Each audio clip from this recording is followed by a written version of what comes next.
అందరికీ నమస్కారం. వేద సంస్కృత సమితి, విశ్వ యోగా విద్యాపీఠ్ సంయుక్తంగా నిర్వహిస్తున్న తెలుగు మాధ్యమంలోని రెండో కక్షలో సమూహంలో అందరికీ నమస్కారం. ఈ రోజు మనం పంచాంగంలో నిన్న తెలుసుకున్న విషయాలు ఈ రోజు మనం కొనసాగించుకోబోతున్నాము. నిన్న గురువు గారు మనకి పంచాంగం అంటే ఏంటి, ఆ పంచాంగం ఎలా మనం చదువుకోవాలి అన్న దానికి బేసిక్స్ చెప్పారు. ఈ రోజు దాన్ని కొనసాగించబోతున్నారు. దానికి ముందుగా మనము తరగతిలో దేశమాతను కొలుస్తూ తరగతి ప్రార్థన చేసుకుంటూ మన తరగతిని కొనసాగిద్దాం. దేశమాతను కొలుస్తూ వందే మాత్రం పాడవలసిందిగా అనూష మేడం గారిని కోరుతున్నాను. అనూష గారు. నమస్తే, అందరికీ నమస్కారం. వందే మాతరం, వందే మాతరం, సుజలాం సుఫలాం మలయజ శీతలాం సస్యశ్యామలాం మాతరం వందే మాతరం. शुभ्रज्योत्स्ना पुलकितयामिनी पुल्लकुसुमिता द्रुमधुलशोभिनीं सुहासिनीं सुमधुरभाषिणीं सुखदां वरदां मातरं वन्दे मातरं वन्दे मातरं. ధన్యవాదాలండి అందరికీ. వందే మాతరం. ధన్యవాదాలు. ఇప్పుడు తరగతి ప్రార్థన చేయవలసిందిగా హిమబిందు గారిని కోరుతున్నారు. అందరికీ నమస్కారం. ముందుగా 1 నిమిషం ధ్యానం, 3 సార్లు ఓంకారం.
ఓం గణానాం త్వా గణపతిగం హవామహే కవిం కవీనాముపమస్రవస్తమం జ్యేష్ఠరాజం బ్రహ్మణాం బ్రహ్మణస్పత ఆనశ్ శృణ్వన్నోతిభిः సీదసాదనం.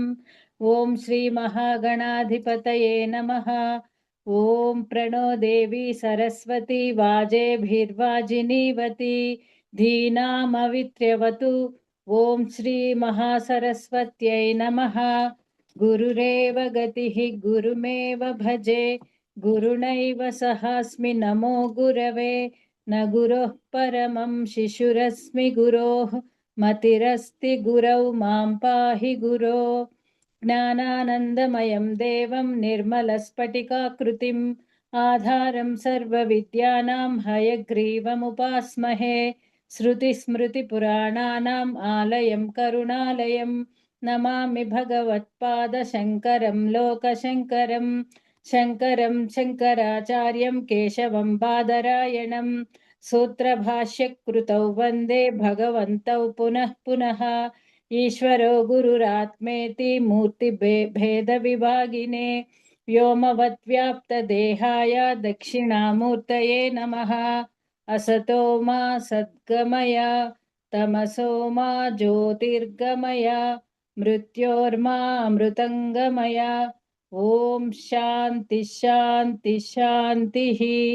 मातृदेवो भव पितृदेवो भव आचार्य देवो भव अतिथि देवो भव ఓం సహనావవతు సహనౌ భునక్తు సహ వీర్యం కరవావహై తేజస్వినావధీతమస్తు మా విద్విషావహై. ఓం శాంతి శాంతి శాంతి. శ్రీ గురుభ్యో నమః. సర్వేభ్యः నమస్కారः. శ్రీ గురుభ్యో నమః. ధన్యవాదాలు హిమబిందు గారు. ఇప్పుడు మన తరగతిని ప్రారంభించవలసిందిగా డాక్టర్ సుందర్ గారిని కోరుతున్నాను.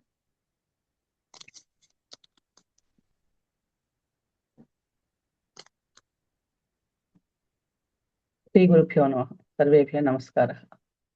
పునఃస్వాగతం పంచాంగం సెక్షన్ కి.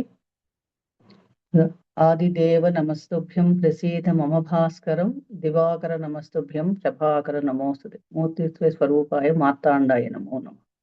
ఆదిత్యాయ చ సోమాయ మంగళాయ బుధాయ చ గురుశుక్ర శనివేశ రాహవే కేతవే నమః. నిన్న మనం అసలు ఖగోళం అసలు ఏంటి, సౌరమండలం ఎలా ఉంటుంది ఒకసారి పునశ్చరణ చేస్తున్నాం నిన్నటి క్లాస్ని. అలాగే ద్వాదశాత్మక భచక్రం అంటే ఏమిటి, మేష నుంచి మీనం దాకా ఉన్న రాసులు ఏంటి, వాటి అధిపతులు ఎవరు, అలాగే నక్షత్రాల మండలంలో ఎలా ఉంటుంది, అసలు ఎందుకు ఈ మనం పంచాంగం చదవాలి, పంచాంగం తెలుసుకోవాలి, కాల స్వరూపం ఏంటి, యుగ విభజన ఎలా జరిగింది, కాలం ఎలా కాలమానాలు ఏంటి, ఇవి మనం ఒకసారి తెలుసుకున్నాం. అలాగే గ్రహాల యొక్క గమనం ఎంత స్పీడ్లో ఏ వేగంతో చలిస్తూ ఉంటాయి, రాశ్యాధిపతులు 12 రాసులు మేషం వృషభం మిథునం కర్కాటక సింహ కన్య తుల వృశ్చిక ధనస్ మకర కుంభాలు మీనరాశి, వాటి అధిపతులు నవగ్రహాలైన అధిపతులు, రవిచంద్రుల గమనాలు, 27 నక్షత్రాలు మనకి అశ్విని నుంచి రేవతి దాకా, అలాగే ఆ నక్షత్రాధిపతులు కూడా మనం తెలుసుకున్నాం. తిథి అంటే ఏంటి, పంచాంగంలో ఉన్న 5 కరణాలు, తిథి వార నక్షత్ర యోగ కరణాలు, తిథులు ఎలా ఉంటాయి, మాసాల పేర్లు ఎలా వచ్చాయి మనకి మన సనాతన ధర్మంలో, చాంద్రమానం ప్రకారం మనం పాటించే చాంద్రమానం ఏంటి, సౌరమానాలు ఎలా ఏర్పడతాయి, సౌరమాసాలు మనం పేర్లు, అలాగే ఈ నక్షత్రాలకి అధిపతులు ఎవరు, ఏమున్నాయి, తారాబలం ఇత్యాది విషయాలు నిన్న మనం చాలా మటుకు కొంచెం తెలుసుకున్నాం. అంతవరకు అందరికి కూడా అర్థమైందనే భావిస్తూ కంటిన్యూ చేద్దాం. మిగిలిన 2 అంగాలు ఉన్నాయి మనకి. నిన్న మనం తిథి వారం నక్షత్రం వారాధిపతులు కూడా తెలుసుకున్నాం. వారాల కక్షలు ఎక్కడ కక్షలు ఏ కక్షలు ఎలా ఉంటాయి ఎలా వెళ్తాయి కూడా తెలుసుకున్నాం.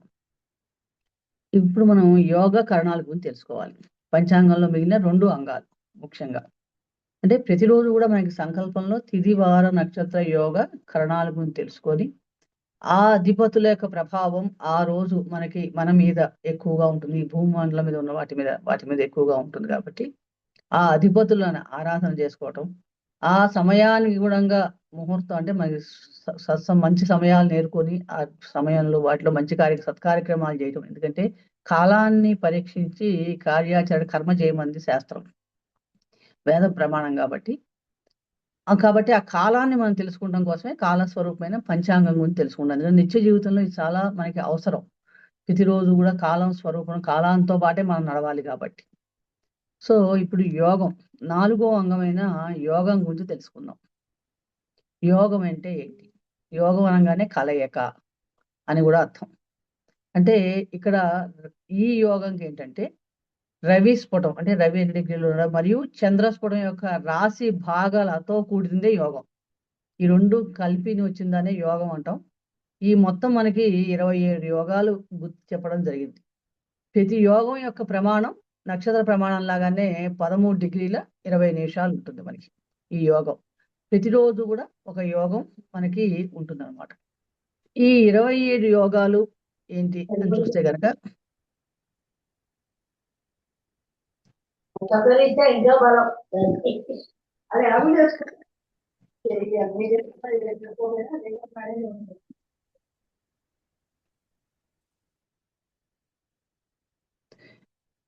ఇరవై 27 యోగాలు. యోగం యొక్క ప్రమాణం మనం ఏమనుకున్నాం, 13 డిగ్రీల 20 నిమిషాలు చెప్పుకున్నాం. అంటే మొదటి యోగం విష్కుంభ యోగం. విష్కుంభ యోగం భాగలు లిప్తలు రాశి తీసుకున్నప్పుడు 0 రాశి 0 భాగ 00 నుంచి 0 రాశి 13 భాగ 20 లిప్తలు అంటే 13 డిగ్రీల 20 నిమిషాల ఒక విశుంభ యోగం ఏర్పడుతుంది. ఈ రెండు కలిపినప్పుడు వచ్చింది చంద్రస్ఫుటము రవి స్ఫుటంకి కూడితే వచ్చేదే మనం యోగం అనుకున్నాం కాబట్టి. రెండో యోగం ప్రీతి యోగం. అంటే ప్రీతి యోగం మళ్ళీ ఎక్కడి నుంచి స్టార్ట్ అవుతుంది? 13 డిగ్రీ 20 నిమిషాల నుంచి 26:40 దాకా. అంటే ప్రతి యోగానికి మనం 13 డిగ్రీల 20 నిమిషాలు యాడ్ చేసుకోవాలి. ఫస్ట్ విశ్వంభ యోగం, నెక్స్ట్ ది ప్రీతి యోగం, మూడో యోగం ఆయుష్మాన్ యోగం. ఆయుష్మాన్ యోగం 26 డిగ్రీల 40 నిమిషాల నుండి 1 రాశి 10 భాగాలు కింద అంటే కింద వచ్చేది మనకి ఆయుష్మాన్ యోగం. ఇట్లా ప్రతి దానికి మనం దానికి మళ్ళీ 13 డిగ్రీస్ 20 సెకండ్స్ మనం యాడ్ చేసుకుంటూ ఉంటే యోగం ఏర్పడుతుంటుంది. ఈ యోగాల పేరు 27 యోగాల్లో విష్కుంభ యోగం మొదటిది, రెండోది ప్రీతి యోగం, 3 ఆయుష్మాన్ యోగం, 4వది సౌభాగ్య యోగం, తర్వాతది శోభన యోగం, అతిగండ యోగం, సుకర్మ యోగం, ధృతి యోగం, శూల యోగం, గండ యోగం, వైధృతి యోగం, వ్యాఘ్రాత యోగం, హర్షణ యోగం, వజ్రయోగం, సిద్ధి యోగం, వ్యతిపాత యోగం, వైద్యన యోగం, హరిగ యోగం, శివయోగం, సిద్ధయోగం, సాధ్యయోగం 22వ సాధ్యయోగం, తర్వాత శుభయోగం, శుక్లయోగం, బ్రహ్మయోగం, ఇంద్రయోగం, వైధృతి యోగం. అంటే వైధృతి యోగంకి వచ్చేటప్పటికి మనకి 11 రాసుల 16 డిగ్రీల 40 నిమిషాల నుండి 12 రాసులు పూర్తవుతాయి అన్నమాట. అంటే యోగం కూడా మనకి నక్షత్రాలనే ఒక 13 20 మొత్తం అన్ని రాసులు కూడా పూర్తయితే యోగం ఏర్పడుతుంది. ఇలా 27 యోగాలు మనకి చెప్పబడ్డాయి. అలాగే యోగాలకు కూడా అధిపతులు ఉంటారు. అంటే ప్రతిదానికి ఒక అడ్మినిస్ట్రేటర్ లాగా ఒకళ్ళకి అసైన్ చేస్తాం. వాళ్ళ ప్రభావం ఆ రోజు ఉన్న యోగం మీద మనకు ఉంటుంది. ఇప్పుడు ఆ అధిపతులు ఎవరు? ఆ గ్రహాలు ఏంటి? అది దేవతలు, గ్రహాలు ఎవరు ఆధీనంలో ఉంటారు? అంటే అధిపతులు గాడ్స్ ఉంటారు అది దేవతల కింద. తర్వాత గ్రహాల కంట్రోల్లో కూడా ఈ యోగాల పేర్లు ఉంటాయి కాబట్టి మనం చూస్తే కనుక మొదటి యోగానికి విష్కుంభ యోగానికి అధిపతి యముడు, శని ప్లానెట్ ఏమో గ్రహాలు చూసినప్పుడు శని గ్రహం. అంటే తర్వాత రెండోది ప్రీతి యోగానికి విష్ణు భగవానుడు బుధుడు కింద వస్తాడు. ఆయుష్మాన్ యోగా అంటే మనం పుట్టినప్పుడు ఎవరైనా సరే ఏ యోగంలో పుట్టామో తెలుసుకొని ఆ అధిపతులని ఆ గ్రహ సంబంధించిన వాళ్ళని అర్చన, దానాలు, జపాలు వారికి సంబంధించి చేయటం వలన మన జాతకంలో ఏమైనా పూర్వకర్మ, ప్రారంభ కర్మ లాంటివి ఏమైనా దోషాలు ఏమన్నా ఉంటే తొలుగుతాయని చెప్పి జ్యోతిష్ శాస్త్రం చెప్తోంది. కాబట్టి పెద్దానికి ఆ యోగం అన్నది కూడా తెలుసుకోవడం. చాలా మంది కాలంలో తిథి, వారం, నక్షత్రం వరకే వస్తున్నా కానీ యోగాలు తెలుసుకోవట్లేదు. ఈ యోగం చాలా ఇంపార్టెంట్. కర్మభాగం యోగ కరణాలు. ఈ యోగాధిపతిని ఆ యోగాకు సంబంధించిన గ్రహాన్ని మనం జన్మించినప్పుడు ఎవరు జన్మిస్తే ఆ సమయానికి ఉన్న ఆ యోగాన్ని ఆ అధిదేవతని మనం ప్రతిరోజు ఆరాధించడం కానీ, ఆ గ్రహానికి సంబంధించిన మంత్ర జపాలు చేసుకోవడం కానీ, దానాలు చేసుకోవడం కానీ, ఇలా దానికి సంబంధించి నిత్యం చేస్తూ ఉండటం వలన ఎటువంటి గ్రహ దోషాలు వచ్చినా కూడా జాతకంలో ఆ కర్మ ప్రకారం తగ్గుతుందని చెప్పి జ్యోతిష్ శాస్త్రం మనకి చెప్తోంది. కాబట్టి ప్రతివాళ్ళు వాళ్ళు పుట్టిన టైంను బట్టి వాళ్ళ యోగాన్ని తెలుసుకొని దాని ప్రకారం కూడా ఆచరించడం వల్ల కూడా మంచి ఫలితాలు కలుగుతాయని తెలుస్తోంది. సో ఇప్పుడు యోగాధిపతులు తెలుసుకుంటున్నాం. విష్కుంభ యోగానికి యముడు అధిపతి, శని ప్లానెట్ కింద చూసినప్పుడు గ్రహం శని. ప్రీతి యోగానికి విష్ణు భగవానుడు అధిపతి, బుధుడు గ్రహం ప్లానెట్ బుధుడు. ఆయుష్మాన్ యోగానికి చంద్రుడు కుజుడు. సౌభాగ్య యోగానికి బ్రహ్మదేవుడు గురువు. శోభన యోగానికి బృహస్పతి కుజుడు. అతిగండ యోగానికి చంద్ర కుజ. సుకర్మ యోగానికి ఇంద్ర శుక్రుడు. ధృతి యోగానికి జలదేవతలు చంద్రుడు. శూల యోగానికి సర్పదేవతలు గ్రహం చంద్ర. గండ యోగానికి అగ్ని రవి సూర్య భగవానుడు, రవి ప్లానెట్. వైధృతి యోగానికి సవిత రవి. ధ్రువ యోగానికి భూమి కుజుడు గ్రహం ప్లానెట్. వ్యాఘ్రాత యోగానికి వాయుదేవుడు శని భగవానుడు. హర్షణ యోగానికి భాగ్య రవి. వైజ్ర యోగానికి జల చంద్ర. ఇవాళ మనకున్నది హర్షణ యోగం పొద్దున్న చూసినప్పుడు. అంటే ఇవాళ హర్షణ యోగానికి భాగ్య రవి సూర్య భగవాన్ ఆరాధన ఇవాళ మనం చేసుకోవాలి. వజ్ర జల చంద్రుడు. సిద్ధి యోగానికి గణపతి కుజుడు, వ్యతిపాత యోగానికి రుద్రుడు రవి, వైరియన్ యోగానికి కుబేరుడు బుధుడు, హరిగహ యోగానికి విశ్వకర్మ గురువు, శివ యోగానికి మిత్ర రవి, సిద్ధ యోగానికి కార్తికేయ కుజుడు, అలాగే సాధ్య యోగానికి సవిత్రి చంద్రుడు, శుభయోగానికి లక్ష్మీదేవి శుక్రుడు, శుక్ల యోగానికి పార్వతి చంద్రుడు, బ్రహ్మయోగానికి పితృదేవతలు కేతువు, ఇంద్రయోగానికి అతిథి కేతువు, వైద్యుతి యోగానికి ధృతి రాహువు. అంటే ఇలా 27 యోగాలకి కూడా మనకి 27 అధిపతులు ఉన్నారు. 27 గ్రహాలు కూడా, అంటే ఆ ఉన్న గ్రహాలు 7 గ్రహాలు కూడా ఆధిపత్యం వహిస్తూ మనకి ఉంటాయి అన్నమాట. కాబట్టి మనం పుట్టినప్పుడు జన్మజాతకం ప్రకారంగానే శుభముహూర్తం చేసేటప్పుడు కానీ ఆ గ్రహం యొక్క మనం ఆరాధన చేసుకోవటం వలన ఆ రోజు యొక్క మన సత్ఫలితాలు పొందుతాము అని చెప్పి కూడా మనకి తెలుస్తోంది. అలాగే కొన్ని యోగాలు, కొన్ని వార యోగాలు కూడా ఉంటాయి. ఆ వార యోగాల్లో ఆ నక్షత్రాలు కలిసిన రోజు కొన్ని విషయోగాలు ఏర్పడతాయి.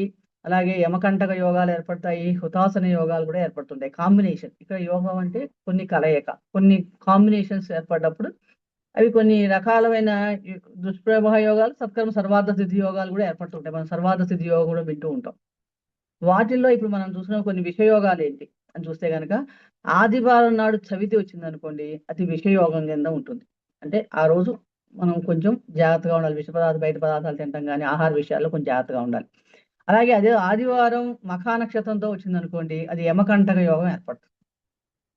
ఆదివారం ద్వాదశి వచ్చింది అనుకోండి, ఇది హుతాసన యోగం అంటారు. అంటే ఇట్లా కొన్ని కాంబినేషన్స్, కొన్ని వారాలతో కొన్ని నాకు తిథులు రావటం వల్ల కూడా కొన్ని యోగాలు ఏర్పడుతూ ఉంటాయి. అలాగే సోమవారం షష్ఠి వస్తే కనుక విషయోగం, సోమవారం విశాఖ నక్షత్రం వస్తే యమకంటక యోగం, సోమవారం షష్ఠి వచ్చినప్పుడు హుతాసన యోగం కూడా ఏర్పడుతుంది. మంగళవారం సప్తమి కలిస్తే గనక విషయోగం, మంగళవారం ఆరుద్ర నక్షత్రంతో కూడి వస్తే గనక యమకంటక యోగం, మంగళవారం సప్తమి వస్తే కూడా హుతాసన యోగం అంటాం. బుధవారం విద్య వచ్చినప్పుడు విషయోగం ఏర్పడుతుంది. బుధవారం మూలా నక్షత్రంతో కూడా, ఆ రోజు మూలా నక్షత్రం ఉండి బుధవారం అయితే గనక యమకంటక యోగం, బుధవారం అష్టమి వచ్చినా కూడా హుతాసన యోగం. గురువారం అష్టమి కలిస్తే విషయోగం ఏర్పడుతుంది. గురువారం కృత్తికా నక్షత్రం కూడా యమకంటక యోగం, గురువారం నవమి వస్తే గనక హుతాసన యోగం. శుక్రవారం నవమితో కూడి శుక్రవారం ఉంటే గనక అది కూడా విషయోగం కింద వస్తుంది. శుక్రవారం రోహిణి నక్షత్రం వచ్చినా కూడా యమకంటక యోగం, శుక్రవారం దశమి కూడా హుతాసన యోగం. శనివారం సప్తమి కూడి వచ్చినప్పుడు అది విషయోగం, శనివారం హస్తా నక్షత్రంతో వస్తే యమకంటక యోగం, శనివారం ఏకాదశి వచ్చినా కూడా హుతాసన యోగం. అంటే వీటికి ఏంటంటే, మనం ఇలాంటివి ఏమైనా వచ్చినప్పుడు ఏమైనా ఇంపార్టెంట్ పనులు చేయాలంటే ఈ విషయోగాలకి ముందు 7 ఘడియల కాలాన్ని విడిచి మిగిలిన టైంలో చేసుకోవచ్చు. గడియ అంటే 24 నిమిషాలు చెప్పుకున్నాం కదా. అంటే 7 ఘడియల కాలాన్ని విడిచి ఇలాంటివి ఏమైనా ఏర్పడినప్పుడు ఏమైనా పనులు చేసుకోవాలంటే ఆ సమయంలో 7 ఘడియలు వదలాలి. అలాగే యమకంటక యోగాలు ఉన్న సమయంలో మనం 9 ఘడియల కాలాన్ని విడిచి మనం చేసుకోవాలి. హుతాసన యోగానికి కానీ, యమకంటక యోగాలకు కానీ ఏమైనా ఆ రోజు ఏమైనా ఉండి మనకి ఏమైనా ఇంపార్టెంట్ పనులు చేయాలంటే కనుక 9 ఘడియల కాలం ప్రారంభమైన తర్వాత ఆ తర్వాత చేసుకుంటే ఆ ప్రభావం కొంచెం తగ్గుతుంది అని చెప్తుంది. కాబట్టి ఈ మిగిలిన అన్నిటికీ శుభకార్యాలకి మటుకు ఇలాంటివి ఏమైనా ఉన్నప్పుడు మనం వాటిని ఆ రోజుల్ని మనం విడిచిపెట్టాలన్నమాట. ముఖ్యంగా సమస్త శుభకార్యాలకి పనికి వచ్చే శుభ నక్షత్రాలు చూస్తే కనుక మఖా నక్షత్రం, మృగశిర, రోహిణి, హస్త, స్వాతి, మూల, అనురాధ, రేవతి, రోహిణి, ఉత్తరాత్రయం, పుష్యమి, అశ్విని, చిత్త, ధనిష్ట, శ్రవణ, ఈ నక్షత్రాలు అన్ని శుభకార్యాలకి పనికొస్తాయి. అంటే ఒక్కొక్క దానికి మన శుభకార్యాలు ముహూర్తాల్లో అది ముహూర్త భాగంలో తెలుస్తుంది. కానీ జనరల్ గా ఇవి శుభ నక్షత్రాలు అన్నమాట. ఏ శుభకార్యానికైనా మనం వీటిని వాడుకోవచ్చు. ఇలాగ ఇందాక మనం విషయోగాలు, యమకంటక యోగాలు, హుతాసన యోగాలు తెలుసుకున్నాం. ఇప్పుడు అలాగే కొన్ని నక్షత్రాలు కొన్ని వారాలతో కలిస్తే అమృత సిద్ధి యోగాలు ఏర్పడతాయి. ఈ అమృత సిద్ధి యోగం ఏ రోజు ఏర్పడుతుందో ఆ రోజు మనం ఎటువంటి ముహూర్తం లేకుండా ఆ రోజంతా ఏ పని చేసినా కూడా శుభకరమైన ఫలితం, అమృతం లాగా స్థిరస్థ ఎక్కువ రోజులు ఉంటుంది అనే దానికి నిదర్శనంగా కొన్ని యోగాలు కూడా ఉంటాయి. ఆదివారం హస్త నక్షత్రంతో కలిసినప్పుడు దాని అమృత సిద్ధి యోగం ఏర్పడుతుంది. సోమవారం మృగశిర నక్షత్రంతో కలిసిన, మంగళవారం అశ్విని నక్షత్రంతో కలిసిన, బుధవారం అనురాధ నక్షత్రం కలిసిన, గురువారం పుష్యమి. ఈ గురువు పుష్యమి యోగం అంటాము. కానీ గురువారం పుష్యమి వచ్చినప్పుడు వివాహాలకు మనకు పనికిరాదు. మిగిలిన వాటికి పుష్యమి నక్షత్రం మనకి గురువారం పుష్యమి పనికొస్తుంది. శుక్రవారం రేవతి, శనివారం రోహిణి. అలాగే శనివారం రోహిణి నక్షత్రం అమృత సిద్ధి యోగం అయినప్పటికీ కూడా ప్రయాణాలకి పనికిరాదు ఎగ్జామ్షన్స్ లో. కాబట్టి ఇవి అన్ని సర్వకార్యాలకి ఈ కాంబినేషన్స్ యోగాలు, ఈ అమృత సిద్ధి యోగాలు సర్వకార్యాలకి కూడా మనం ఎటువంటి ముహూర్తం లేకుండా ఆ సమయాల్లో, అంటే వార దుర్ముహూర్తాలు కానీ వర్జ్యం అలాంటి వాటిని విడిచి మనం వీటిని చేసుకోవచ్చు అనమాట. అది ఒక అలాగే అంటే మనం ముఖ్యంగా ఇందాక అనుకున్నట్టుగా గురువారం పుష్యమి వస్తే వివాహానికి పుష్యమి నక్షత్రం పనికిరాదు. శనివారం రోహిణి ప్రయాణానికి పనికిరాదు. మంగళవారం అశ్విని నక్షత్రం వచ్చినప్పుడు గృహారంభాలకి పనికిరాదు. వీటిలో అమృత సిద్ధి యోగం ఉన్నప్పటికీ కూడా వాటిని మనం ఈ మూడింటికి ప్రత్యేకంగా ఎగ్జామ్షన్స్ లో వాటిని మనం వదిలేయాలన్నమాట. ఇక సర్వార్థ సిద్ధి యోగాలు కూడా ఏర్పడతాయి. అంటే వారము నక్షత్రంతో కొన్ని కాంబినేషన్స్ ప్రత్యేకంగా వచ్చినప్పుడు వాటిని సర్వార్థ సిద్ధి యోగం అంటారు. ఈ సర్వార్థ సిద్ధి యోగాలు ఉన్న రోజు కూడా మనకి ముహూర్తంతో సంబంధం లేకుండా అది వార దుర్ముహూర్తాలని వర్జాన్ని రాహుకాలు వదిలేసేసి ఆ సమయంలో ఏమైనా ఇంపార్టెంట్ పనులు ఉంటే ఒక్కోసారి మనకి అనుకున్న ముహూర్తం కుదరకపోవచ్చు. ఆ సమయానికి ఆ పని అవ్వాలి చేయాల్సి వస్తుంది. అలాంటప్పుడు మనం ఇలాంటి వాటి ఉన్న రోజుల్లో కూడా మనం వాటిని సులభతరంగా చేసుకోవడం వలన అనుకూలతలు పెరగడానికి అవకాశం ఎక్కువగా ఉంటుందని చెప్పి మన శాస్త్రం ద్వారా తెలుస్తోంది. ఈ సర్వార్థ సిద్ధి యోగాలు ఏంటి? ఆదివారం నాడు సహజంగా ఇందాక ఆదివారం హస్త నక్షత్రంలో అమృత సిద్ధి యోగం అనుకున్నాం. ఆదివారం హస్త, మూల, ఉత్తరాషాఢ, ఉత్తరాభాద్ర, పుష్యమి, అశ్విని ఈ నక్షత్రాలతో ఆదివారం వచ్చింది అనుకోండి, అది కూడా సర్వార్థ సిద్ధి యోగం. అలాగే సోమవారం శ్రవణ, రోహిణి, మృగశిర, పుష్యమి, అనురాధ ఈ నక్షత్రాలు సోమవారం నాడు ఏర్పడితే కనుక అది కూడా సర్వార్థ సిద్ధి యోగం. మంగళవారం అశ్విని, ఉత్తరాభాద్ర, కృత్తిక, ఆశ్లేష నక్షత్రాలు వచ్చినా కూడా మనకి సర్వార్థ సిద్ధి యోగం. బుధవారం రోహిణి, అనురాధ, హస్త, కృత్తిక, మృగశిర ఈ నక్షత్రాలు ఉన్నప్పుడు కూడా బుధవారం కూడా మనకి సర్వార్థ సిద్ధి యోగం ఏర్పడుతుంది. గురువారం రేవతి, అనురాధ, అశ్విని, పునర్వసు, పుష్యమి ఈ వచ్చినప్పుడు సర్వార్థ సిద్ధి యోగం. శుక్రవారం రేవతి, అనురాధ, అశ్విని, పునర్వసు, శ్రవణ నక్షత్రాలు ఉన్న రోజు కూడా సర్వార్థ సిద్ధి యోగం. శనివారం శ్రవణ, రోహిణి, స్వాతి ఈ రోజు కూడా సర్వార్థ సిద్ధి యోగం ఏర్పడుతుంది. ఈ సర్వార్థ సిద్ధి యోగాలు ఆయా వారాల్లో ఆ నక్షత్రాలు వచ్చినప్పుడు సమస్త శుభప్రదమైన పనులన్నిటి కూడా చక్కగా మనం దుర్ముహూర్తాలు వర్జాలు తీసేసుకుని ఆ రోజు ఉన్నవి చేయొచ్చు. అలాగే కొన్ని అశుభ యోగాలు కూడా ఏర్పడుతుంటాయి కొన్ని నక్షత్ర కాంబినేషన్స్ తో. అవి నక్షత్రము తిథి కాంబినేషన్ తో కొన్ని అశుభ యోగాలు కూడా మనకి ఏర్పడుతూ ఉంటాయి. సోమవారం మనం సహజంగా పంచమి అనగానే మంచి అనుకుంటాం, కానీ సోమవారం పంచమి హస్త నక్షత్రం కలిసింది అనుకోండి అది అశుభ యోగం. ఆ రోజు మనం ఎటువంటి పనులకి పనికిరాదు. అలాగే సోమవారం సప్తమి అశ్విని నక్షత్రం కలిసిన, మంగళవారం షష్ఠి మృగశిర నక్షత్రం కలిసిన రోజు, బుధవారం అష్టమి అనురాధ నక్షత్రం కలిసిన రోజు, గురువారం నవమి పుష్యమి నక్షత్రం కలిసిన, శుక్రవారం దశమి రేవతి నక్షత్రంతో కాంబినేషన్స్ తో వచ్చిన, శనివారం ఏకాదశి రోహిణి నక్షత్రం కలిసిన. అంటే ఇలాగా తిథి వార నక్షత్ర సంబంధాలు చూసినప్పుడు వాటిని ఆ సర్వ శుభకార్యాలకి విడిచిపెట్టాలి. ఇలాంటి కాంబినేషన్స్ వస్తే మనం విడిచిపెట్టాలి. ఇది అశుభ యోగాలు అనమాట. ఇట్లా కాంబినేషన్స్ తో మనకి జనరల్ గా కూడా ఈ 27 యోగాలు కాకుండా ఇలా నక్షత్ర తిథి వార సంబంధంతో కూడా కాంబినేషన్ తో కొన్ని యోగాలు ఏర్పడుతుంటాయి. వాటిల్లో కొన్ని అమృత సిద్ధి యోగాలు, విషకంఠ యోగాలు, అంటే మంచి యోగాలు, అశుభాశుభ యోగాలు కూడా మనం తెలుసుకొని ఆ రోజున్న దాన్ని బట్టి తెలుసుకోవటం వలన ఏ యోగం రోజు ఏ పని చేయాలి, ఏ విడిచిపెట్టాలో తెలుస్తుంది. అలాగే ఒక్కోసారి మనకి ప్రయాణాలు చేయడానికి ఎటువంటి ముహూర్తాలు కుదరనప్పుడు మనం అన్నిటికంటే వజ్ర ముహూర్తం అంటాం శనిష్య కాల ముహూర్తాన్ని. శనిష్య కాలం అంటే శుక్రవారం తెల్లవారితే బ్రాహ్మీ ముహూర్తం, తెల్లారితే శనివారం. ఆ బ్రాహ్మీ ముహూర్తంలో మనకి ఎప్పుడైతే బ్రాహ్మీ ముహూర్తం ఉంటుందో సూర్యోదయానికి గంటన్నర ముందు కాలం బ్రాహ్మీ ముహూర్తం ఉంటాం కదా, ఆ కాలం వజ్రాయుధం లాంటిది. ఈ సమయంలో ప్రయాణం చేశారనుకోండి, అక్కడ ఇంపార్టెంట్ విదేశాలకు కానీ ఎక్కడికైనా వెళ్ళదలుచుకున్నప్పుడు మంచి ఇంపార్టెంట్ పని మీద వెళ్ళాలంటే ఆ రోజు మనకి తారాబలం సరిగ్గా లేకపోయినా, ఒకవేళ ఈ ప్రయాణానికి విశుద్ధమైన రోజులైనా కూడా ఎటువంటి ప్రాబ్లం లేకుండా కార్యసిద్ధి అవుతుంది. వెళ్ళిన పని అవ్వాలంటే క్షేమంగా వెళ్ళి రావడం కోసం ఈ శనిష్యకాల ముహూర్తం అన్నది చాలా వజ్ర ముహూర్తంలా కనిపిస్తుంది అన్నమాట. అలాగే ప్రయాణానికి ముఖ్యంగా అభిజిత్ లగ్నం కూడా, సూర్యుడి నుంచి 4వ లగ్నం, మనం సూర్యోదయం నుంచి ఈ 4వ లగ్నాన్ని మనం అభిజిత్ లగ్నం అంటాం. సుమారు మధ్యాహ్నం 12 నుంచి 12:30 ఆ సమయంలో అభిజిత్ లగ్నం ఉంటుంది. ఒక్కోసారి సూర్యోదయాన్ని బట్టి కొంచెం అటు ఇటుగా 10 నిమిషాలు అటు ఇటు ఉంటుంది. ఈ అభిజిత్ లగ్నం కూడా మనకి కరెక్ట్ గా ప్రయాణానికి ఎటువంటి ముహూర్తం అంటే ఏ ముహూర్తాలు చూసుకోకుండా ఈ అభిజిత్ లగ్నంలో కూడా ఎటువంటి పనులైనా మనం చేయొచ్చు.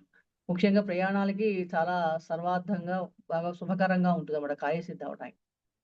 అలాగే ప్రదోష కాలం గోధూళి ముహూర్తం అంటాం.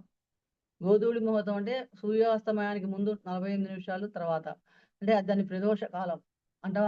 ఆ సమయం కూడా అన్ని దానికి కూడా మనకి చక్కగా బాగా పనికొస్తుందన్నమాట ప్రయాణాలకి ముఖ్యంగా. కానీ అది ఇంపార్టెంట్ పనులు చేయాలన్న ఒకవేళ ముహూర్తాలు మనకు కుదరనప్పుడు ఇలాంటి పనులు చేయడానికి కూడా ఇవి చాలా బాగా మనకి కలిసి వస్తాయని చెప్పి చెప్పబడింది. కాబట్టి ఇలా వార నక్షత్ర యోగ కరణాలతో మనకి సంబంధం ఏర్పడ్డప్పుడు మంచి మంచివి యోగాలు ఏర్పడతాయి.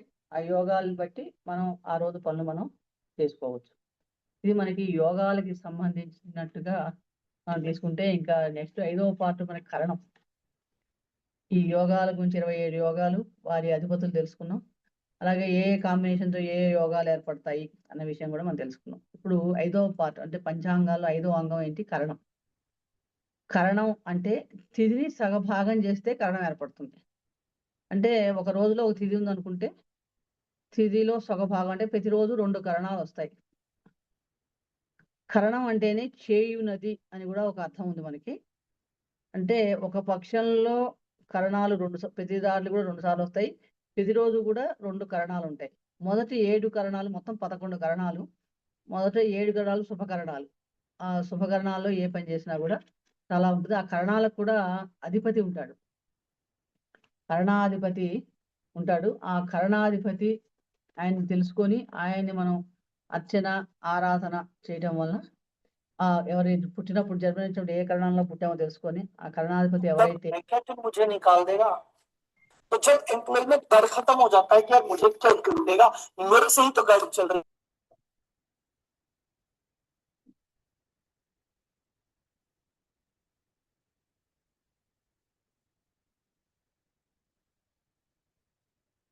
ఆ కరణాధిపతిని తెలుసుకొని మనం ఆచరించడం వలన జాతకంలో ఉన్న గ్రహ దోషాలు లాంటివి ఉన్నవి తొలగటానికి బాగా ఉపయోగిస్తుంది. ఇక ఈ 11 కరణాలు ఏమేంటంటే భవకరణం. మొదటి కరణం భవకరణం, ఇంద్రుడు అధిపతి, గ్రహం శుక్రుడు. రెండవ కరణం బాలవ కరణం, బ్రహ్మ, గ్రహం శని. మూడోది కౌలవ కరణం, ఈ కౌలవ కరణం మిత్ర రవి.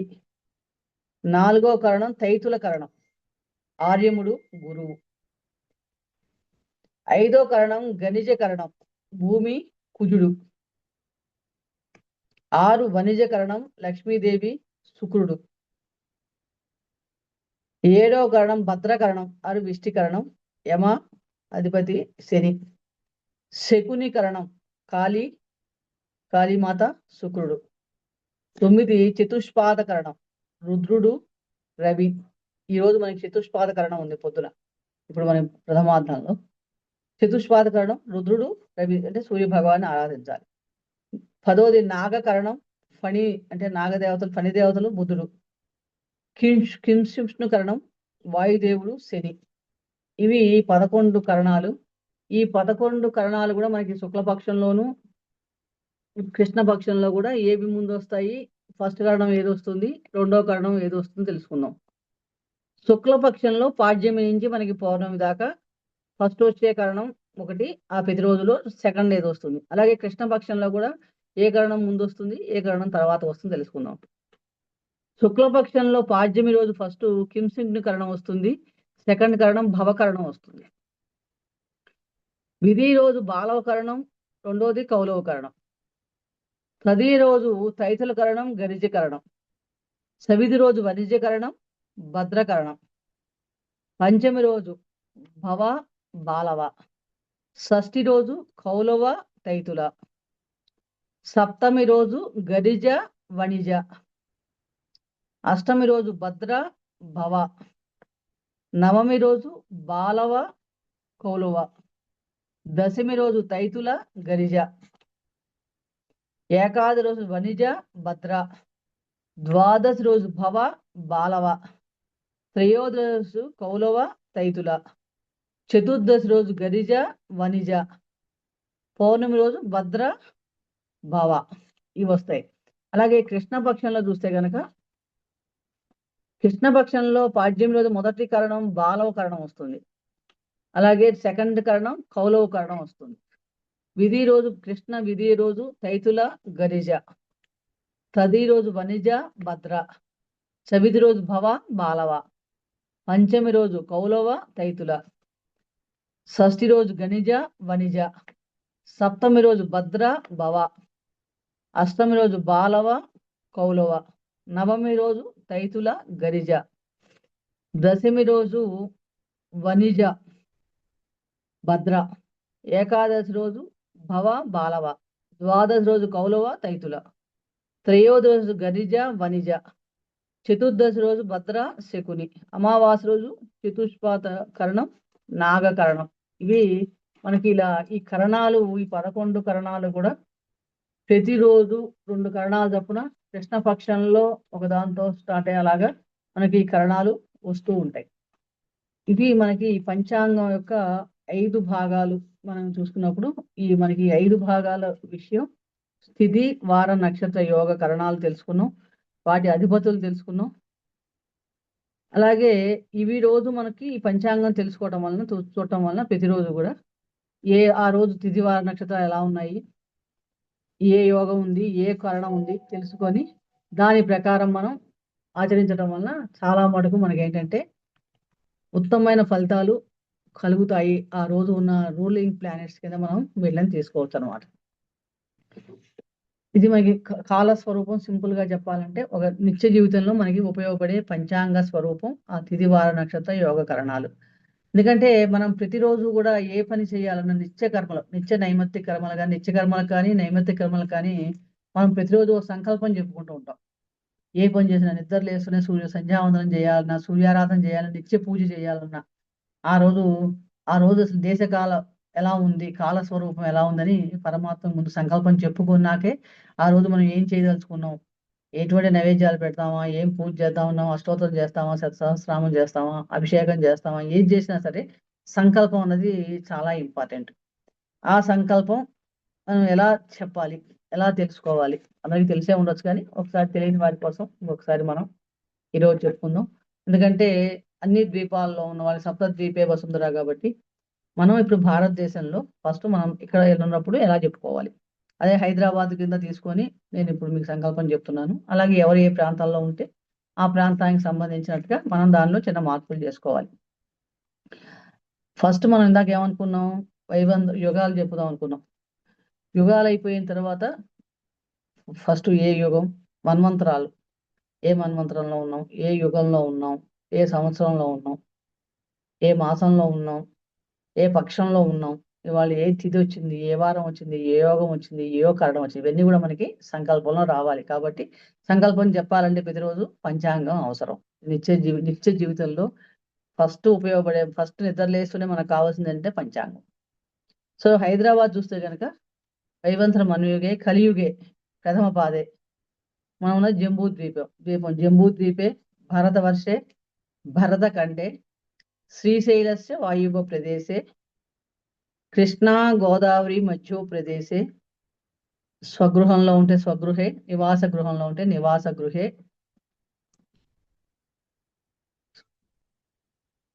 ఋతువు ఏ ఋతువు అయితే ఆ ఋతువు, స్వగృహే వసంత ఋతువా, మనకి ఋతువులు చెప్పుకున్నాం 2 మాసాలకి ఏ మాసాలకి ఏ ఋతువులు వస్తాయని, వసంత ఋతువు, గ్రీష్మ ఋతువు, హేమంత ఋతువు, అలా అన్ని ఋతువులు చెప్పుకున్నాం కదా, వర్ష ఋతువు. అలాగే ఇప్పుడు మనకు వచ్చిన మాసాన్ని ప్రకారం ఇప్పుడు ఉన్న ఋతువు హేమంత ఋతువు. ఈ రోజు మనకు ఉన్నది హేమంత ఋతువు కాబట్టి ఆ ఋతువు పేరు కూడా చెప్పాలి. స్వగృహే హేమంత ఋతువే వ్యవహారిక సస్యాది నామ 60 సంవత్సరాల పేర్లు చెప్పుకున్నాం కదా.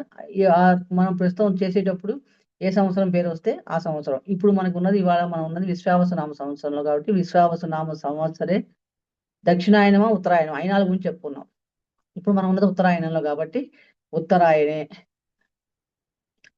ఉత్తరాయణ తర్వాత మాసం, ఏ మాసం, పుష్యమాసంలో ఉన్నాం మనం. పుష్యమాసే. పక్షం ఏంటి, నిన్న పక్షం గురించి చెప్పుకున్నాం, శుక్లపక్షం కృష్ణపక్షం. ఇప్పుడు మనం కృష్ణపక్షంలో ఉన్నాం. కృష్ణపక్షే. ఈ రోజు తిథి ఏంటి, అమావాస్య. సో తిథి అమావాస్య. ఏం వాసం, భౌమవాసరే అంటే ఆదివారం, భౌమవాసరే. శుభ నక్షత్రే. నక్షత్రం ఏముంది, సూర్యోదయానికి పూర్వాషాఢ నక్షత్రం ఉంది. పూర్వాషాఢ నక్షత్రయుక్త కరణ హర్షణ కరణే చతుష్పాద హర్షణ యోగే చతుష్పాద కరణే. అంటే ఈ కరణం ఇవాళ మనకి హర్షణ యోగం చతుష్పాద కరణం ఉంది సూర్యోదయం ఈ సమయానికి. తర్వాత మన గోత్రం, ఎవరి గోత్ర నామాలు వాళ్ళు ఆ గోత్రం చెప్పుకొని ఎవరు పూజ చేస్తున్నారు, కర్త ఎవరు, ఆ కర్త పేరు చెప్పుకొని ఇలా ఏ వారిని ఆశించి చేస్తున్నాము, ధర్మార్థ కామ మోక్షం కానీ లక్ష్మీనారాయణ పార్వతీ పరమేశ్వరున ఎవరిని మనం ఆరాధిస్తున్నామో వారి పేరు చెప్పుకొని ఆ రోజు ఆ సంకల్పం పూజ ఏ పూజ చేస్తున్నాం, ఎందుకు చేస్తున్నాం అన్నది మనం తెలుసుకోవాలన్నమాట. అలా ఇది హైదరాబాద్కి మనం హైదరాబాద్ అంటే భారతదేశానికి సంబంధించిన ఎవరు ఏ ప్రదేశంలో ఉంటే ఆ ప్రదేశ పేరుని ఆ రోజుని అవి తెలుసుకొని అది చెప్పడం అన్నది సంకల్పం విధుల్లో. అలాగే మనం వివిధ దేశాల్లో కూడా తెలుగు వాళ్ళు కానీ ఎవరైనా సరే డిఫరెంట్ కంట్రీస్ లో కూడా ఉంటారు కదా. ఇప్పుడు సపోజ్ కొన్ని దేశాల సంకల్పాలు చెప్తాను, అవి కూడా ఎవరైనా పనికొస్తే వాళ్ళు ఎక్కడైనా ఉంటే కనుక వారు దాన్ని తీసుకోవాలి. ఇప్పుడు యుఎస్ లో చాలా మంది అమెరికాలో ఉంటారు కాబట్టి అక్కడ మనం ఏమన్నా నిత్యకర్మలు చేసుకునేటప్పుడు మనం ఎలాంటి సంకల్పం చెప్పుకోవాలి అంటే ఈ కలియుగం ప్రధాన ఈ సంవత్సరం అవన్నీ కామనే. క్రౌంచ దీపం మనం జంబూ ద్వీపం ఇక్కడ, అక్కడేమో క్రౌంచ దీపే రమణగ వర్షే ఐంద్రకండే ప్రశాంత సాగర పుష్కర క్షేత్రే రాఖీ మిఖిలిది పర్వతయోర మధ్యే మిస్సిపి మిస్సూరి ఇత్యాది ఏముంటేది చూడదు జీవనదీనాం మధ్యే. మీ రాష్ట్రం కాలిఫోర్నియా రాష్ట్రాన, ఇండియా రాష్ట్రం, ఏ రాష్ట్రం అయితే ఆ రాష్ట్ర పేరు, ఎక్కడ ఆ దగ్గర ఉన్న పసిఫిక్ మహాసముద్రం అరేబియా ఏ సముద్రం ఉంటే ఆ సముద్ర తీరే, అలాగే మీ వసతి గృహే స్వగృహే ఏ గృహం అయితే ఆ గృహం చెప్పుకొని ముందు మటుకు ఇలా మనం యుఎస్ లో ఉన్న వాళ్ళు చెప్పుకోవాలి, యుఎస్ లో మనం ఏమైనా చేస్తుంటే. అలాగే ఆస్ట్రేలియాలో కూడా ఉంటున్నారు కాబట్టి ఆస్ట్రేలియాలో ఉన్న వాళ్ళకి శాల్మలి ద్వీపం అంటే మన 7 ద్వీపాలు ఉన్నాయి కదా, ఈ ద్వీపాల్లో ఇది ఆస్ట్రేలియా శాల్మలి ద్వీపం కింద వస్తుంది. ఐల వర్షే నవఖండే వేరో దక్షిణ దిగ్భాగే ఆస్ట్రేలియా దేశే భారతదేశంగా ఆగ్నేయ దిగ్భాగం అని చెప్పుకొని హిందూ మహాసముద్ర తీరే అని అక్కడ ఆస్ట్రేలియాలో మిగిలినంతా సేమ్ ఆ నక్షత్రం తిథి వారం ఆ సమయానికి ఉన్నవి చెప్పుకోవాలి. అలాగే యూకే రీజియన్ లండన్ ఇటు పక్క గ్రేట్ వీటి ఉన్న వాళ్ళ దగ్గర అయితే వింధ్యస్య పశ్చిమ దిగ్భాగే శాల్మలి ద్వీపే సముద్ర మధ్యస్థిత బృహదారణ క్షేత్రే ఐరోపా వ్యవహారిక నామ ఖండే థేమ్స్ నదీ తీరే లండన్ నగర అయితే లండన్ ఏదైతే అది ఆ మీరున్న ప్రాంతం ఎక్కడైతే అక్కడ అది మనకి యూకే రీజియన్ చెప్పుకోవాలి. ఆఫ్రికా వాళ్ళకైతే ప్రక్షద్వీపే వింధ్యస్య నైరుతి దిగ్భాగే తామ్రఖండే కన్యాదేశే ఆ నగరం ఏదైతే అది. సింగపూర్ లో ఉన్న వాళ్ళకి వేరో ఆగ్నేయ దిగ్భాగే మలయ ద్వీపస్య దక్షిణ భాగే పూర్వ సముద్ర తీరే సింహపురి మహాద్వీపే సెరుంగిన్ నదీ పరివాహక ప్రదేశే అని మిగిలినది ముందు చెప్పుకొని మనం సంవత్సరం అవన్నీ చెప్పుకోవాలి. మిడిల్ ఈస్ట్ కి వాళ్ళు జంబూద్వీపే భరతవర్షే భరతఖండే వింధ్యస్య పశ్చిమ దిగ్భాగే అరబీ మహాసాగరే పశ్చిమ తటే. సౌత్ కొరియా జంబూద్వీపే అఖండ భరతవర్షే మేరో పూర్వ దిగ్భాగే హరిద్రా సాగర తటే కొరియా నామ ద్వీపే. అదే మనం ఇక్కడ ముంబై మహానగరాలు తీసుకుంటే కనుక ఇండియాలో వింధ్యస్య పశ్చిమ దిగ్భాగే సహయాది పర్వత ప్రాంతే అరబీ మహాసాగర తీరే. ఢిల్లీకి తీసుకున్న వాళ్ళు మేరో దక్షిణ పాసే వింధ్యస్య పశ్చిమ దిగ్భాగే ఆర్యవర్తైక ప్రదేశ యమునా తటే ఢిల్లీ నగరే. వారణాసి కాశీ కూడా వెళ్తూ ఉంటాం కదా, కాశీలో నదీ స్నానం చేసేటప్పుడు కానీ పుణ్యక్షేత్రం చెప్పు వింధ్యస్య పశ్చిమ దిగ్భాగే అశ్రీ వరుణయోర్మచ్చే మహాశ్మశానే ఆనందవనే త్రికంటక విరాజితే అవిముక్త వారణాసి క్షేత్రే ఉత్తరవాహిన భాగీరథి పశ్చిమ తటే విశాలాక్షి విశ్వేశ్వర విశాలాక్షి ఇత్యాది రయంగా శతకోటి దేవతా సమూహ సమీపే అన్నట్టుగా మనం చెప్పుకోవాలి. బెంగళూరుకి శ్రీశైలస్య నైరుతి ప్రదేశే తుంగభద్ర కావేరీ మధ్యప్రదేశే శ్రీ శృంగగిరి సమీప ప్రాంతే. చెన్నైకి శ్రీశైలస్య ఆగ్నేయ ప్రదేశే కృష్ణా కావేరీ మధ్యప్రదేశే. అలాగే మనం విశాఖపట్నంకి అయితే శ్రీశైల ఈశాన్య ప్రదేశే గంగా గోదావరి మధ్యప్రదేశ్. ఇట్లా ఒక్కొక్క ప్రాంతానికి మనం ఉన్న ప్రాంతం మనం ఉన్న ద్వీపం ఎక్కడ ఉన్నాము ఏ రోజు అని తెలుసుకొని దాని ప్రకారంగా మనం ఈ సంకల్పం చెప్పుకోవటం అన్నది మనకి కనిపిస్తూ ఉంటుంది అన్నమాట. అంటే సంకల్పం అన్నది ప్రతిరోజు అవసరం కాబట్టి ఈ పంచాంగ ప్రకారం తెలుసుకోవటం, దేశకాల మానవ ఎక్కడ ఉన్నాము, ఎక్కడ చెప్తున్నాం, ఏం చేస్తున్నాం అన్నది కూడా మనం చెప్పేది మనకి సంకల్పం. ఈ సంకల్పం చెప్పుకోవటం వల్ల చాలా విశిష్టమైన, అంటే సంకల్పపూర్వకంగా స్నానం చేసిన, నదీ స్నానం చేసినా, సముద్ర స్నానాలు చేసినా, ఏ కార్యక్రమం చేసినా మొత్తం ఎప్పుడు ఏం చేస్తున్నాం అని చెప్పడానికి చాలా ఉపయోగపడుతుంది అన్నమాట. ఇంతటి సంకల్పం ఇది. ఇలా ఇది ఇంత మనకి పంచాంగంలో ఈ 5 భాగాలు అంగాల గురించి తెలుసుకున్నాం. దీని మనకి జ్యోతిష్ శాస్త్రంలో సిద్ధాంత భాగం కింద వస్తుంది, గణిత భాగంలో ఉంటుంది. దీనికి మనకి ఇందాక ముందులో నేను చెప్పుకున్న 18 మంది ప్రవక్తకులు, సిద్ధాంత గణిత ప్రవక్తకులు ఉన్నారు. అలాగే ఈ గణితాన్ని సాధించడానికి కూడా వివిధ మార్గాలు, పద్ధతులు ఉన్నాయి. 9 కాలమానాల ప్రకారం ఒక్కొక్క పద్ధతిలో వాళ్ళు గ్రహాలని ఏ రోజు అది గణిస్తూ ఉంటారు, పంచాంగం రాస్తూ ఉంటారు. అంటే ముఖ్యంగా సూర్య సిద్ధాంతం, దృక్ సిద్ధాంతం, సాయన నిరయన పద్ధతి ఎక్కువగా పాటిస్తూ ఉంటారు. అలాగే కశ్యపుడు మళ్ళీ చాలా మంది 18 మంది ఖగోళ శాస్త్రజ్ఞులు మనకి దీని అనుకూల సూత్రాల ప్రకారం కూడా ఈ క్యాలిక్యులేషన్స్ అవన్నీ మనం నిన్న చెప్పుకున్న 18 మంది సిద్ధాంతకర్తలు ఇవి చేయటం జరుగుతుంది అన్నమాట. ఇప్పుడు మనం కలియుగంలో మటుకు చూస్తే గనక కలియుగంలో భాస్కరాచార్యుడు, వరాహమిహిరుడు, బ్రహ్మగుప్తుడు, ఆర్యభట్ట వీళ్ళంతా ఫేమస్ అయిన మనకి సిద్ధాంతకర్తలు అన్నమాట. ఋషుల తర్వాత ఇప్పుడు మనకి ఈ కాలంలో వీళ్ళంతా వచ్చిన వాళ్ళు నవీ కాలం వీళ్ళంతా కూడా. అలాగే దృక్ సిద్ధాంతానికి కేతరీ బాబ్కర్ అని చెప్పి ఆయన కరెక్ట్ గా 1900 సంవత్సరంలో దీని మీద చాలా విశేషమైన కృషి చేసి గ్రహ స్ఫుటాల్ని చాలా తేలికగా మనకి దృక్ సిద్ధాంతం అయ్యేట్టుగా చేసి దాని అందరికీ కూడా మనకి అంతరిక్షంలో దృష్టికి గోచరయ్యేవి కూడా దృక్ సిద్ధాంత సూత్రాలు చాలా బాగా పరిశోధన చేసి చెప్పడం జరిగింది ఆయన. అవి చాలా ఆల్మోస్ట్ ఆయన సూత్రాలన్నీ కూడా ప్రత్యక్షంగా మనకి కనిపిస్తున్నాయి. ఇప్పుడు నాసా వాళ్ళతో చూసినా, మనం టెలిస్కోప్ చూసినా కూడా ఆ గ్రహ స్ఫుటాలు కానీ, ఆ గ్రహణాలు వచ్చే సమయం కానీ ఇవన్నీ కూడా చాలా బాగా దృక్ సిద్ధాంతం చాలా బాగా ప్రాచుర్యమైంది. అలాగే మన భారతదేశంలో మనకి ఆల్మోస్ట్ 1962-55 సంవత్సరాల్లో ఒక కమిటీ ఏర్పరిచి కలకటాలో యాస్ట్రానమీ రీసెర్చ్ కమిటీ ద్వారా అందరూ ఈ సభ్యులందరూ కలిసి ఈ దృక్ సిద్ధాంతాన్ని భారత ప్రభుత్వం ఆమోద సంబంధిత గణితం కింద దాన్ని ఏర్పరచడం జరిగింది. అంతటి విశిష్టమైనది ఈ కేతకి దృక్ సిద్ధాంతం. దాని ప్రకారం మనకి ఆల్మోస్ట్ గ్రహగతులు అన్ని కూడా క్యాలిక్యులేషన్స్ కరెక్ట్ గా వస్తాయి అన్నమాట. ఇది పంచాంగం సంబంధించిన బ్రీఫ్ ఇంట్రడక్షన్. ఒక అంటే తెలుసుకోవడం అసలు ఏంటి పంచాంగం, ఎందుకు మనం ఆచరించాలన్న విషయం కింద. ఇంకా మనం ఇంకొక టాపిక్ అనుకున్నాం, పంచాంగం ముహూర్త విశిష్టత. ఎందుకంటే నిత్య జీవితంలో అందరికీ ఉపయోగపడేది ముహూర్తాలు. అసలు ముహూర్తం పెట్టాలా, ఏంటి ముహూర్తం అంటే ఎంత సమయం, ఏ ముహూర్తాలకి అవి ఏంటి, చాలా మనకి ముహూర్తాలు పంచాంగంలో కనిపిస్తూ ఉంటాయి. ఏ ముహూర్తం మంచిది, ఏ పంచదశ షోడశ కర్మలు చేయడానికి కూడా ముహూర్తాలు అవసరం. అంటే ఏ రోజు ఏ పని చేయాలన్నా కూడా ముహూర్తం. అంటే ఈ ఖగోళంలో ప్రతిరోజు కూడా ముహూర్తమే, శుభముహూర్తం కానీ దుర్ముహూర్తం కానీ ఏదో ఒకటి ఉంటుంది. ప్రతి క్షణం కూడా కాంబినేషన్ జరుగుతూనే ఉంటాయి, లగ్నం అన్ని జరుగుతూనే ఉంటాయి. అవి శుభ ముహూర్తాలు ఎప్పుడూ ఉంటూనే ఉంటాయి. కాబట్టి ఈ ముహూర్త పరిచయం కూడా మనం ఈ క్లాస్లో ఇప్పుడు మనం చెప్పుకోబోతున్నాం. సహజంగా మన పెద్దలు ఏమంటారు, బుద్ధి కర్మానుసారిణి. అంటే మన బుద్ధి ప్రకారమే మనం కర్మం చేస్తున్నాం, బుద్ధి ప్రచోదించాలి. అందుకని ప్రతిరోజు మనం మంత్రపుష్పంలో ప్రచోదయాత్ అని చెప్తాం. బుద్ధిని ప్రచోదించబడి, ఎందుకంటే బుద్ధి సరిగ్గా పనిచేస్తే కర్మ సరిగ్గా చేయగలుగుతాం. మనకున్న కర్మల్ని సరి చేసేందుకు ఉపయోగపడేదే జ్యోతిష్ శాస్త్రం. ఎందుకంటే కర్మలు సరి చేసుకునే లేకపోతే మనకి జ్యోతిష్ శాస్త్రం లేదు, అసలు ఇంకా అవసరం లేదు. ప్రారబ్ధ కర్మలు అన్నవి దృఢాదృఢ కర్మలు ఉంటాయి.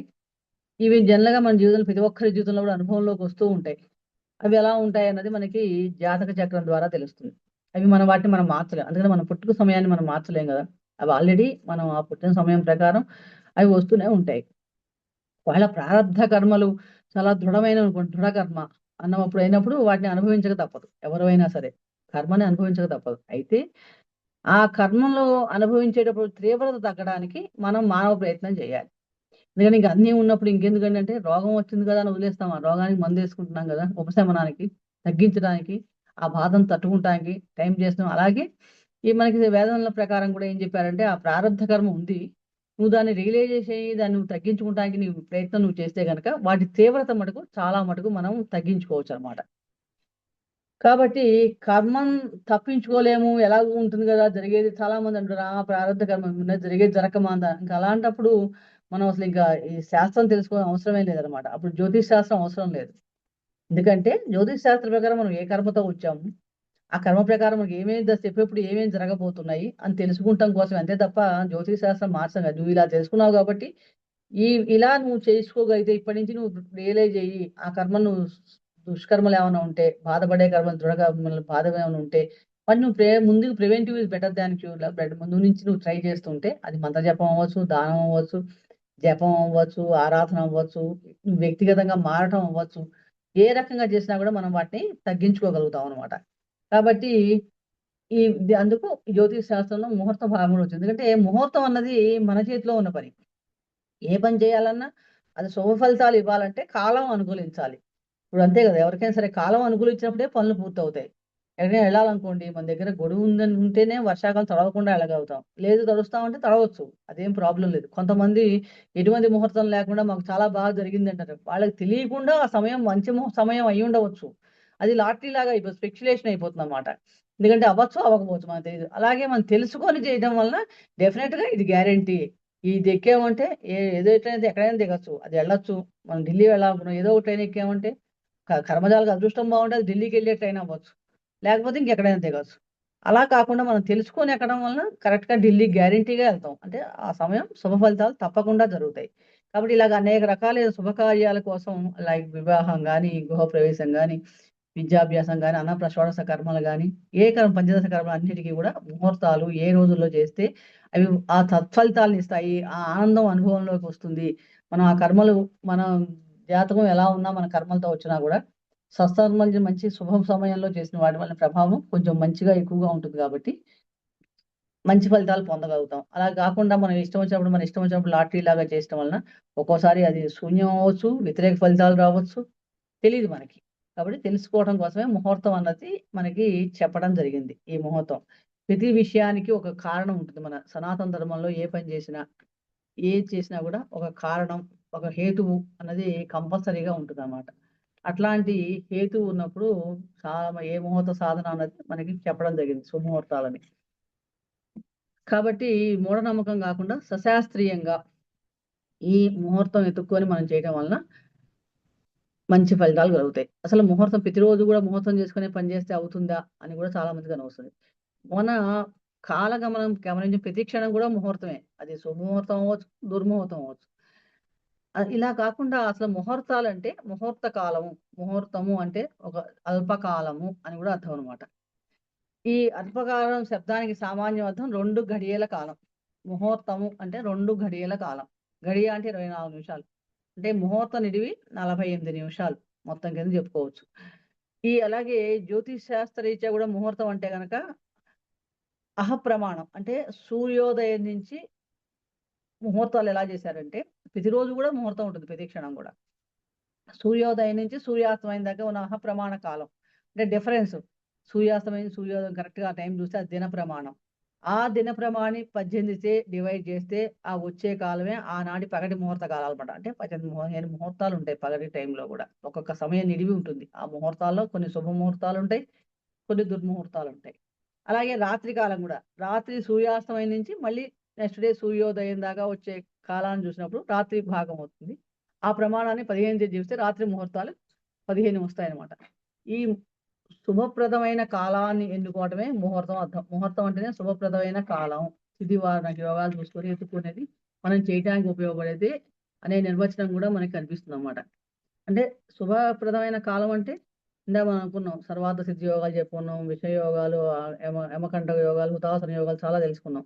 అలాగే తిథి, వార, నక్షత్ర యోగ కరణాలు, ఆయనం, మాసం, లగ్నం, గ్రహస్థితి వీటన్నిటి గురించి కూడా ఇవన్నీ ప్రభావం కూడా మనం తెలుసుకొని ఆ సమయం శుభ సమయంలో ఉన్న ముహూర్తాలు నేర్చుకోవడం వలన ఆ రోజు మనకి ఆ చేసే పని, మనం ఏ పని కోసం అయితే ముహూర్తం పెట్టుకుంటున్నామో ఆ ముహూర్తం చాలా విశేషంగా మనకి మంచి ఫలితాలు, అనుకూలమైన ఫలితాలు ఇస్తుంది అని మనకి వేద శాస్త్రంలో చెప్పడం జరిగిందన్నమాట.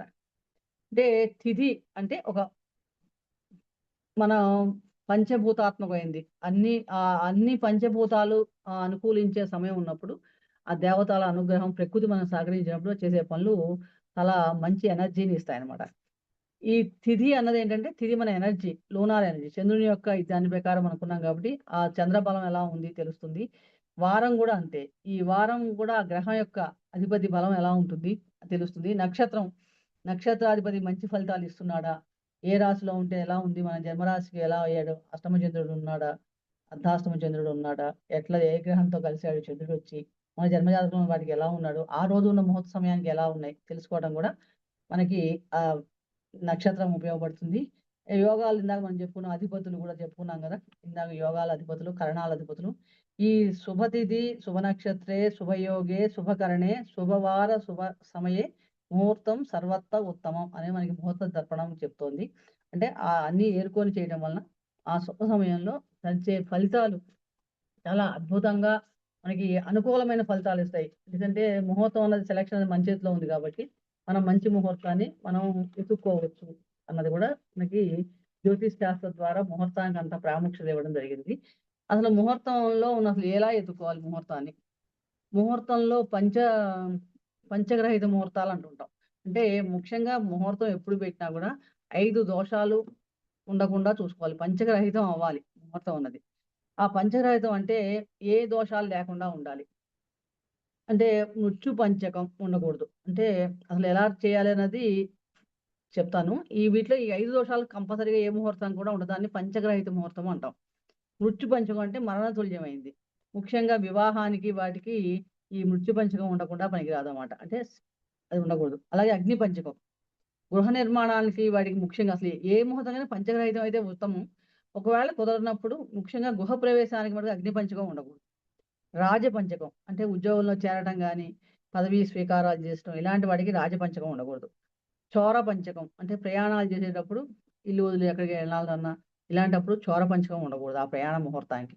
అలాగే రోగ పంచకం అంటే ఆ ముహూర్తంలో రోగ పంచకం వస్తే తర్వాత వెళ్ళటం వల్ల చేయటం వల్ల తర్వాత అనారోగ్య పాలవడం గాని ఇలాంటివన్నీ వస్తాయి. ఇవి ఎలా తెలుసుకోవాలి? ఈ దోషాలు మనం ఎలా తెలుసుకోవాలి అని చూసినప్పుడు ఆ రోజు మనం ఏ సమయానికైతే ఏ పనైతే చేద్దాం అనుకుంటున్నామో ఆ రోజు యొక్క తిథి, నక్షత్రం, వారం మరియు ఆ సమయానికి ఉన్న లగ్నం. ఎందుకంటే ప్రతిరోజు కూడా 12 లగ్నాలు ఉంటాయనుకున్నాం కదా సూర్యోదయం నుంచి. మనం ఏ పని అయితే చేద్దాం అనుకున్నామో ఆ సమయానికి ఉన్న లగ్నం తీసుకొని ఆ మొత్తాన్ని యాడ్ చేయాలి. ఇప్పుడు ఎలా తీసుకోవాలంటే తిథి అంటే పాడ్యమిని 1వ తిథి కింద తీసుకోవాలి. నెంబర్ సంఖ్యలో మార్చినప్పుడు పాడ్యమి అన్నది 1, ద్వితీయ 2, తదియ 3 అట్లా ఏదైతే అది తీసుకోవాలి. అలాగే వారం మొదలు ఎక్కడి నుంచి చేయాలి? ఆదివారం నుంచి కౌంట్ చేయాలి. ఆదివారం 1, సోమవారం 2, మంగళవారం 3, బుధవారం 4, గురువారం 5, శుక్రవారం 6, శనివారం 7 ఇలా ఆ సంఖ్య ఆ రోజు ఏ రోజైతే ఆ నెంబర్ యాడ్ చేయాలి. నక్షత్రం అశ్విని నుంచి నక్షత్రాలు తీసుకోవాలి నెంబర్స్. అశ్విని మొదటి నక్షత్రం. నిన్న మనం 25 నక్షత్రాలు చెప్పుకున్నాం కదా, ఆ రోజు ఉన్న నక్షత్రం ఆ సమయానికి అశ్విని 1, భరణి 2, కృత్తిక 3, రోహిణి 4, మృగశిర 5, ఆరుద్ర 6 ఇట్లా రేవతి దాకా 27వ నక్షత్రం రేవతి. ఏ నక్షత్రం అయితే ఆ నక్షత్రం తీసుకోవాలి. అలాగే ఆ సమయానికి ఉన్న లగ్నం ఏంటి? మేషలగ్నమా?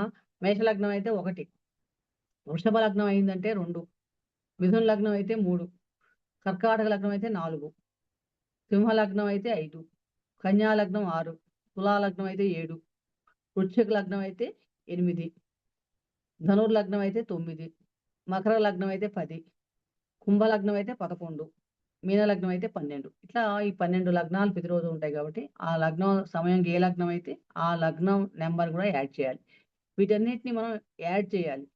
తిథి, వార, నక్షత్ర లగ్నాలని సంఖ్యల్ని మార్చుకొని మొత్తం అంతా కూడి డివైడెడ్ బై 9 చేత భాగిస్తే గనక రిమైండర్ శేషం 1 మిగిలింది అనుకోండి, అది మృత్యు పంచకం. సో 1 రాకూడదు. అలాగే 2 అయిందనుకోండి అగ్ని పంచకం. ఇందాక చెప్పుకున్నాం కదా, అగ్ని పంచకం రాకూడదు. 3 అయితే శేషం 3 మిగిలితే రాజపంచకం. 4 అయితే చోర పంచకం. 4 అయితే రాజపంచకం, 6 అయితే చోర పంచకం, 8 అయితే రోగ పంచకం. ఇలా ఇది శేషం మిగిలినప్పుడు మనకేంటి 1, 2, 4, 6, 8 రాకూడదు. 0 రావచ్చు, 3 రావచ్చు, 7 రావచ్చు. ఈ 3, 5, 7 ఇవేనొస్తే అనుకూలం అనమాట. ఆ ముహూర్తం పంచగ్రహితమైంది అని మనం చెప్తాం అనమాట. అంటే ఇలా కూడగా వచ్చిన డివైడెడ్ చేస్తున్నప్పుడు 9 చేత శేషం 3 గాని 0 గాని 3 గాని 5 గాని 7 గాని వస్తే ఆ సమయం పంచగ్రహితమైన ముహూర్తం అన్ని అనుకూలంగా ఉన్నాయి అని మనం దాన్ని తీసుకుంటాం. అలాగే ప్రతి ముహూర్తానికి కూడా మనం అనుకున్నట్టుగా ప్రత్యేకమైన సమయాలకి వివాహానికి కొన్ని నక్షత్రాలు పనికొస్తాయి. ప్రయాణానికి కొన్ని నక్షత్రాలు పనికొస్తాయి. అలాగే ఉపనయనానికి కొన్ని నక్షత్రాలు, కొన్ని తిథులు, కొన్ని మాసాలు ఇవి గూడా ఉంటాయి గాబట్టి, అవన్నీ గూడా మనం చూసుకొని, ఆ ముహూర్త బలాన్ని మనం దాన్ని బట్టి గ్రహిస్తామనమాట. సపోజ్ వివాహానికి అనుకున్నామనుకోండి. వివాహానికి ఏ మాసాలు అనుకూలం? ఉదాహరణకి ఇది. ఎందుకంటే ఏదైనా సరే ప్రతి దానికి గూడా మనం ఇందాక సర్వార్థ సిద్ధి యోగాలు, ఉదాసన అవి గూడా చెప్పుకున్నాం గదా! ఆ యోగాలు, కరణాలు అవి గూడా చూడాలి. వాటి తర్వాతే మనకి ఇవన్నీ పనికొస్తాయన్నమాట. ఏవి పనికొస్తాయనేది మనం తెలుసుకోవాలి. సుముహూర్తాలకి ఏమేమి పనికొస్తాయి? ఏ నక్షత్రాలు పనికొస్తాయి? ఒక్కొక్క దానికి పంచదశ కర్మలకి సెపరేటు నక్షత్రాలు, తిథులు అవన్నీ గూడా మనకున్నాయి. అవి చూసినప్పుడు దాని ప్రకారం మనం ఆ ముహూర్తాన్ని మనం సెలెక్ట్ జేసుకోవాలన్నమాట. కాబట్టి అవన్నీ మనకి అన్నీ ఏ రోజులు దేనికి పనికొస్తాయనే విషయాలు మనకి పంచాంగంలో చూసినప్పుడు మనకి కనిపిస్తాయి. గృహప్రవేశానికేంటి, వివాహానికేంటి, ఇలా అన్నీ గూడా నూతన వధు ప్రవేశం చేయాలంటే ఏం చేయాలి? ఇట్లా ప్రతి దానికి గూడా ఒక ముహూర్తం ఉందన్నమాట. ఇప్పుడు మనం ఉదాహరణకి జనరల్‌గా అందరం ముహూర్తం పెట్టినది వివాహాలకి ముహూర్తం పెట్టుకుంటాం. ముఖ్యంగా గృహప్రవేశాలకు పెట్టుకుంటాం, ఉపనయనాలకు పెట్టుకుంటాం కాబట్టి అసలు ఎలా చూడాలి? ఎలా చేసిన కోసం ఉదాహరణ కోసం నేను వివాహం గురించి చెప్తున్నాను. వివాహానికి ఉత్తమమైన ప్రతి ముహూర్తానికి కూడా దోషరహితమైన ముహూర్తం ఎన్నుకుంటానికే ట్రై చేయాలి. వీలైనంత వరకు. ఎప్పుడో తప్ప. ఎందుకంటే మాక్సిమం మంచి ముహూర్తంలోనే, సమయంలోనే చేయటానికి ప్రయత్నించాలి. మాఘ, ఫాల్గుణ, చైత్ర, వైశాఖ, జ్యేష్ఠ మాసాలు వివాహానికి ఉత్తమమైన మాసాలు. ఇవి చేయటం వలన. అంటే శ్రావణ, ఆశ్వీజ, కార్తీక మాసాలు మధ్యమ ఫలితాలు ఇస్తాయి. అంటే ఉత్తమమైనవి ముందు ఈ 5 మాసాల్లో దొరికితే అదృష్టం. కుదరక ఎమర్జెన్సీ వస్తే అది వేరే సంగతి గానీ, ముందు అసలు వీలైనంత వరకు మంచి శుభముహూర్తం, బలమైన ముహూర్తాన్ని పెట్టడానికే మనం ట్రై చేయాలి. అలాగే వారాల్లో చూసినప్పుడు బుధ, గురు, శుక్రవారాలు శ్రేష్టం. శని, ఆదివారాలు మధ్యమం. మంగళవారం చెయ్యం. సోమవారం సపత్నికి దోషం అని మన ముహూర్త చింతామణిలో చెప్పడం జరిగింది కాబట్టి, కొంతమంది చేసినా కూడా చాలామంది సోమవారం కూడా వివాహానికి అంత పెద్ద విజయం కాదని చెప్తారు. అలాగే ఏ తిథులు అనుకూలం వివాహానికి చూసినప్పుడు విధియ, తదియ, పంచమి, సప్తమి, దశమి, త్రయోదశి. కొన్ని మధ్యమ ఫలితాలు ఏకాదశి, ద్వాదశి, పూర్ణిమ. అలాగే నక్షత్రాలు కూడా కొన్ని నక్షత్రాల్లోనే వివాహానికి అనుకూలం. అశ్విని, రోహిణి, పునర్వసు, ఉత్తర, హస్త, చిత్త, స్వాతి, అనురాధ, మూల, శతభిషం, ఉత్తరాషాఢ, శ్రవణ, ఉత్తరాభాద్ర, రేవతి. ఇవి ఉత్తమమైన నక్షత్రాలు. మృగశిర, శతభిషం, ధనిష్ట ఇవి మధ్యమం అన్నమాట. ఇక లగ్నాలు. ఏ లగ్నాలు శ్రేష్టం అని చూసినప్పుడు వృషభ, మిథున, కర్కాటక, కన్య, తుల, ధనస్సు, మీన లగ్నాలు శ్రేష్టం. అలాగే పాపగ్రహాలు 3, 6, 11 స్థానాల్లో ఉండాలి. శుభగ్రహాలు 4, 5, 9, 10 స్థానాల్లోను. చంద్రుడు ఆ ముహూర్త సమయానికి 2, 3, 4, 5, 9, 10 స్థానాల్లో ఉన్నట్టయితే చాలా శుభ ఫలితాలు ఇస్తాయి. అలాగే షష్ఠ పూర్ణ చంద్రుడు లగ్న దోషాల్ని హరింపజేస్తాడు. లగ్నంలో ఎటువంటి గ్రహాలు గ్రహవర్జితమై ఉండాలి లగ్నం. అంటే లగ్నంలో ఎటువంటి గ్రహాలు కూడా ఉండకూడదు వీలైనంత వరకు. ఒకవేళ లగ్నంలో ఉన్న గురువు ఉంటే గనక లక్ష దోషాల్ని హరిస్తాడని కాబట్టి, గురు దృష్టి మంచిది కాబట్టి, నైసర్గిక శుభుడు కాబట్టి గురుగ్రహం ఉన్నా పర్వాలేదు. అలాగే ప్రతి ముహూర్తానికి కూడా ఒక భావకారకత్వంలో అది కూడా గ్రహవర్జితమై ఉండాలి. ఇప్పుడు వివాహం ఉన్నదానికి జ్యోతిష్ శాస్త్ర ప్రకారం సప్తమ భావం గ్రహవర్జితమై ఉండాలి. అంటే గ్రహం లేకుండా ఉండాలి. ఏ గ్రహం లేకుండా ఉండాలి. దాన్ని జామిత్రి శుద్ధి అంటాము. సప్తమ శుద్ధి కంపల్సరీగా ఉండాలి. అలాగే ఏ ముహూర్తం పెట్టినా సరే ఒక్కొక్క దానికి ఒక్కొక్క భావం గ్రహరహితంగా ఉండాలి. వివాహానికి సప్తమ భావం కాబట్టి సప్తమ భావంలో గ్రహం ఉండకూడదు. కానీ ఏ ముహూర్తానికైనా అష్టమ శుద్ధి అవసరం. అంటే అష్టమంలో ఎటువంటి గ్రహం కూడా ఉండకూడదు. అష్టమ శుద్ధి చాలా అవసరం. కాబట్టి అలా ఒక్కొక్క దానికి మనకి ఒక్కొక్క గ్రహాలు, ఒక్కొక్క భావాలు. ఇప్పుడు గృహప్రవేశం చేసాం, ప్రయాణానికి వెళ్తున్నాం అంటే 4, 5వ భావం శుద్ధి ఉండాలి. ఉపనయనానికి కూడా పంచమ భావ శుద్ధి. అష్టమ శుద్ధి అన్నది ప్రతి ముహూర్తానికి అవసరమే. అలా ప్రతి దానికి మనం ఇలా శుభ ముహూర్తాలు, శుభ సమయాలు తీసుకొని ఆ రోజు ఉన్నప్పుడు వీటిల్లో మనం కూడగా పంచగ్రహితం అయిందా లేదా చెక్ చేసుకొని ఆ ముహూర్త సమయాన్ని మనం పెట్టుకోవాలి సుముహూర్తం కింద. అలాగే ఇందాక చెప్పిన 2:48 నిమిషాల సమయం బాగుండాలి. దాంట్లో అత్యంత ముహూర్తమైన సమయం 2 నిమిషాలే. క్షణమే. అది ముఖ్యమైన పాయింట్ అన్నమాట. అప్పుడు అసలైన కార్యక్రమాన్ని మనం తాళి కట్టడం, జీలకర్ర, బెల్లం పెట్టడం అలాంటి వివాహానికి అలా చేస్తాం అన్నమాట. ఈ ముందు వెనక కార్యక్రమాలు కూడా శుభ సమయంలో చేయడం మంచిది కాబట్టి దీన్ని మనం చెప్పడం జరిగింది. అలాగే ఈ ముహూర్తానికి ఏకవింశతి మహాదోషాలు లేకుండా కూడా చూసుకోవాలి. ఏ ముహూర్తం అయినా సరే. అది చాలా ఇంపార్టెంట్. అది కూడా మనం చెక్ చేసుకోవాలి. ఆ ఏకవింశతి అంటే 21 దోషాలు లేకుండా ఉండాలట. ఆ మహాదోషాలు ఏమేంటంటే పంచాంగ శుద్ధి. ఇందాక అనుకున్నట్టుగా పంచాంగ శుద్ధి చాలా అవసరం. ఫస్ట్ పంచాంగ శుద్ధి ఉండాలి మనకి. అలాగే సూర్య సంక్రమణాలు అవ్వకూడదు. ఇందాక నేను సంక్రమణాల గురించి చెప్పుకున్నాం. రవి రాశి నుంచి రాశి మారేటప్పుడు సంక్రమణం అని, ఆ సంక్రమణం అయ్యే రోజుల్లో మనం ముందు వెనక రోజుల్లో వివాహ ముహూర్తాలు పెట్టుకోకూడదు. అలాగే కత్తరి దోషాలు, కత్తరీలు ఉండకూడదు. ముఖ్యంగా తర్వాత దుర్ముహూర్తం ఉండకూడదు. గండాంతం ఉండకూడదు. అంటే గండాంతం అంటే ఎండింగ్ పాయింట్స్ రాశుల్లోంచి నక్షత్ర గండాలు గాని, రాశి గండాలు గాని, అంటే ఎండింగ్ 00 కరెక్ట్‌గా మారుతున్నప్పుడు 00 అలాంటి సమయాలు మనం పెట్టుకోకూడదు. ఆహ్, పాపగ్రహాలు మనకి లగ్నంలో ఉండకూడదు. భృగు శక్తం ఉండకూడదు. అంటే శుక్రుడు 6వ స్థానంలో ఉండకూడదు. కుజాష్టమం ఉండదు. కుజుడు 8వ స్థానంలో ఉండకూడదు ఎప్పుడైనా సరే. మన జన్మ లగ్నానికి అష్టమ లగ్నం కాకూడదు. ముహూర్త లగ్నం. అష్టమ లగ్న దోషం ఉండకూడదు. రాశి విషఘటికలో పడకూడదు. అలాగే కునవాంశ అవ్వకూడదు. నవాంశం కూడా చూసినప్పుడు కునవాంశ దోషం ఉండకూడదు. వార దోషాలు ఉండకూడదు. ఇందాక మనం వార దోషాలు చెప్పుకున్నాం కదా! ఆ వార దోషాలు అవి కూడా ఉండకూడదు.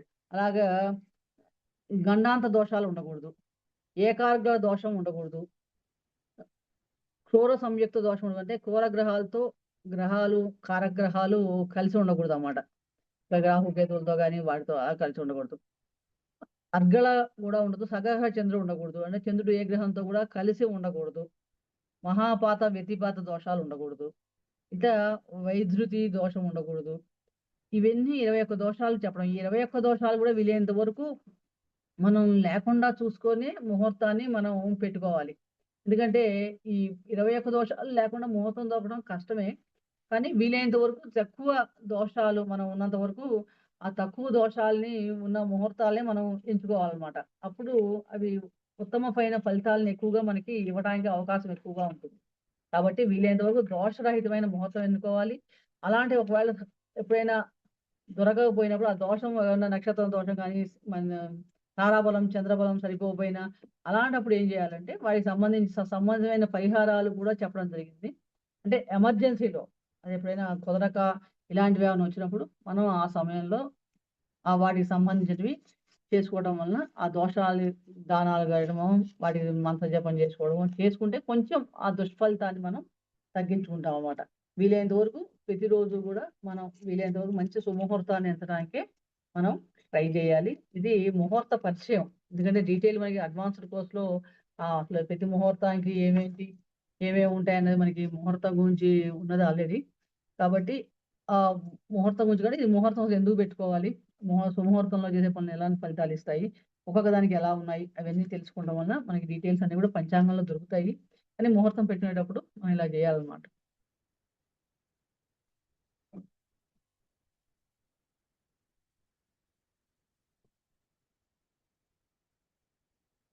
అది ముహూర్త సంబంధ విషయాల్లో మన ముహూర్తం. అలాగే ఏ ముహూర్తాలు దోషాలు ఇందాక నేను చెప్పినట్టుగా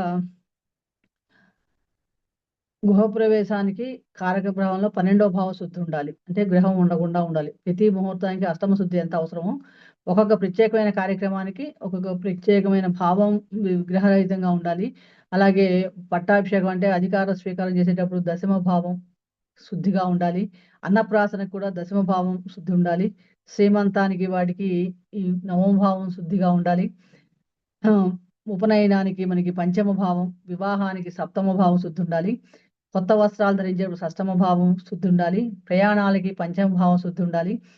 ఎవరైనా శత్రువుల మీద విజయం సాధించాలి, యుద్ధం వేయడం చతుర్థ భావం శుద్ధి ఉండాలి. అధికారులను కలవటానికి అలా వెళ్ళిన పెద్ద పెద్ద వాళ్ళని కలవాలి. మనం ముఖ్యమైన పని మీద వెళ్ళేటప్పుడు మూడవ భావం తృతీయ భావం శుద్ధి ఉండాలి. ఏమైనా ధన నిక్షేపాలు చేద్దాం, బ్యాంక్‌లో డిపాజిట్ చేద్దాం. ఇలాంటప్పుడు సమయానికి కొంచెం ఏమన్నా అంటే ఎక్కువ ఇన్వెస్ట్‌మెంట్‌లు చేసేటప్పుడు ద్వితీయ భావం గ్రహవర్జితమై ఉండాలి. లగ్నం ఆల్వేస్ అన్నిట్లో కూడా గ్రహవర్జితమై ఉంటే మంచిది. ఒకవేళ ఉండవలసి ఉంటే గురుగ్రహం ఒక్కటి ఉంటే గనక మంచిది. గురుగ్రహం ఉంటే పర్వాలేదు. ఇట్లాగా ఈ మొత్తం అన్నీ మనకి ముహూర్త భాగం గురించి ఒక స్మాల్ ఇంట్రడక్షన్ అన్నమాట. దీని ప్రకారం మనకి ఆ ముహూర్తాలను ఎత్తుకొని శుభముహూర్తాలతో శుభ సమయాల్లో చేసే పనులు శుభ ఫలితాలను ఇస్తాయి అని మనకి తెలుస్తోంది. ఇంకా మనకి గోచారం, నెక్స్ట్ టాపిక్ ఏంటంటే గోచారం ఏంటి? గోచారం అంటే ఏంటి? గ్రహాల సంచారం. గ్రహాల సంచారమే గోచారం. గోచారం జనరల్గా మన గోచారం అంటే గ్రహాలు ఎప్పుడు కదులుతూనే ఉంటాయి. మన చంద్రుని యొక్క మనం ఉన్న జన్మరాశి అనుకున్నాం, చంద్రుడు ఉన్న రాశిని జన్మరాశి అనుకున్నాం కదా, ఆ జన్మరాశి ఆధారంగా మనం జ్యోతిష్ శాస్త్రంలో గోచారాన్ని తీసుకుంటూ ఉంటాం. దాని ప్రకారంగానే ఈ గోచార ఫలితాలు అంటే ట్రాన్సిట్ అన్నమాట. ప్రతిరోజు ఇప్పుడు ఏం ట్రాన్సిట్ ఉంది, వాళ్ళ దిన ఫలితాలు కానీ, వార ఫలితాలు, మాస ఫలితాలు, ఇవి తెలుసుకునేవి ఈ గోచార ఫలితాల మీదే జరుగుతూ ఉంటాయి. కాబట్టి దీన్ని లగ్నం నుండి రవి నుండి కూడా చూసుకుంటారు. కానీ సహజంగా మనం చంద్రుడి నుంచి ఎక్కువగా మనం దీన్ని ఎక్కువగా గమనిస్తూ ఉంటాం అన్నమాట. అంటే ప్రతి గ్రహం కూడా ఒక ప్రత్యేకమైన లక్షణాలని ఎక్కడెక్కడ ఏ స్థానంలో చంద్ర రాశి నుండి ఎక్కడెక్కడ ఉంటే ఎటువంటి ఫలితాలు ఇస్తుందని చెప్పేదే గోచారం.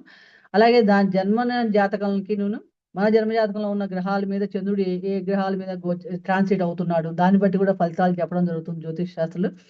అలాగే ఈ అంటే టెంపరీ అన్నమాట. గ్రహ సంచారం అనేది టెంపరీగా ఉంటుంది. కానీ దీర్ఘకాలిక ఒకే రాశిలో ఉండే గ్రహాలు నిన్న చెప్పుకున్నాం కదా, గురువు, శని, రాహుకేతువుల సంచారం మటుకు ఆ సమయం 18 నెలలు, ఏడాది, 2.5 సంవత్సరాలు ఎక్కువ ఉంటుంది కాబట్టి వాటి ఫలితం కొంచెం ఎక్కువగా ఉంటుంది అన్నమాట. అలాగే ఈ గ్రహాలు జస్ట్ ఇంట్రడక్షన్, ఏ గ్రహాలు మనకి సహజంగా ఏ గ్రహాలు ఏ స్థానాల్లో ఎక్కువగా ఉంటే మనకి ఇస్తాయి అని చేస్తే కనుక, రవి భగవానుడు గోచారంలో మనకి అంటే చంద్రరాశి నుండి మనకి 3, 6, 10, 11 స్థానాల్లో సంచరించేటప్పుడు శుభ ఫలితాలు ఇస్తాడు. అంటే ఆ సమయంలో గ్రహణాలకు వచ్చిన ఏర్పడిన ఏం జరిగినా కూడా మనం వీటి గోచారం దాన్ని బట్టే మనం ఎక్కువగా చూస్తూ ఉంటాం. అలాగే చంద్రుడు కూడా చంద్రరాశి నుంచి 1, 3, 6, 7, 10, 11 స్థానాల్లో ఉన్నప్పుడు శుభ ఫలితాలు ఇస్తాడు. కుజుడు 3, 6, 11 స్థానాల్లో ఉన్నప్పుడు శుభ ఫలితాలు. బుధుడు అయితే 2, 4, 6, 8, 10, 11 స్థానాల్లో ఉన్నప్పుడు శుభ ఫలితాలు ఎక్కువగా ఇస్తాడు. శుక్రుడు 1, 2, 3, 4, 5, 8, 11 భావాల్లో ఉన్నప్పుడు 12లో ఉన్నప్పుడు కూడా శుభ ఫలితాలు ఎక్కువ ఇస్తాడు. శని, రాహు, కేతులు 3, 6, 11 స్థానాల్లో ఉన్నప్పుడు శుభ ఫలితాలు ఇస్తారు. ఇలా మనకి ఈ శుభ ఫలితాలు ఈ గ్రహాలు ఇస్తూ ఉంటాయి. అశుభ స్థానాలు అన్నీ కూడా ఉంటాయి. ఎప్పుడు మనకి అశుభ ఫలితాలు ఆ గ్రహాలు ఇస్తాయంటే చంద్రరాశి నుంచి చూసినప్పుడు రవి 1, 2, 4, 5, 7, 8, 9, 12 స్థానాల్లో సంచరించేటప్పుడు.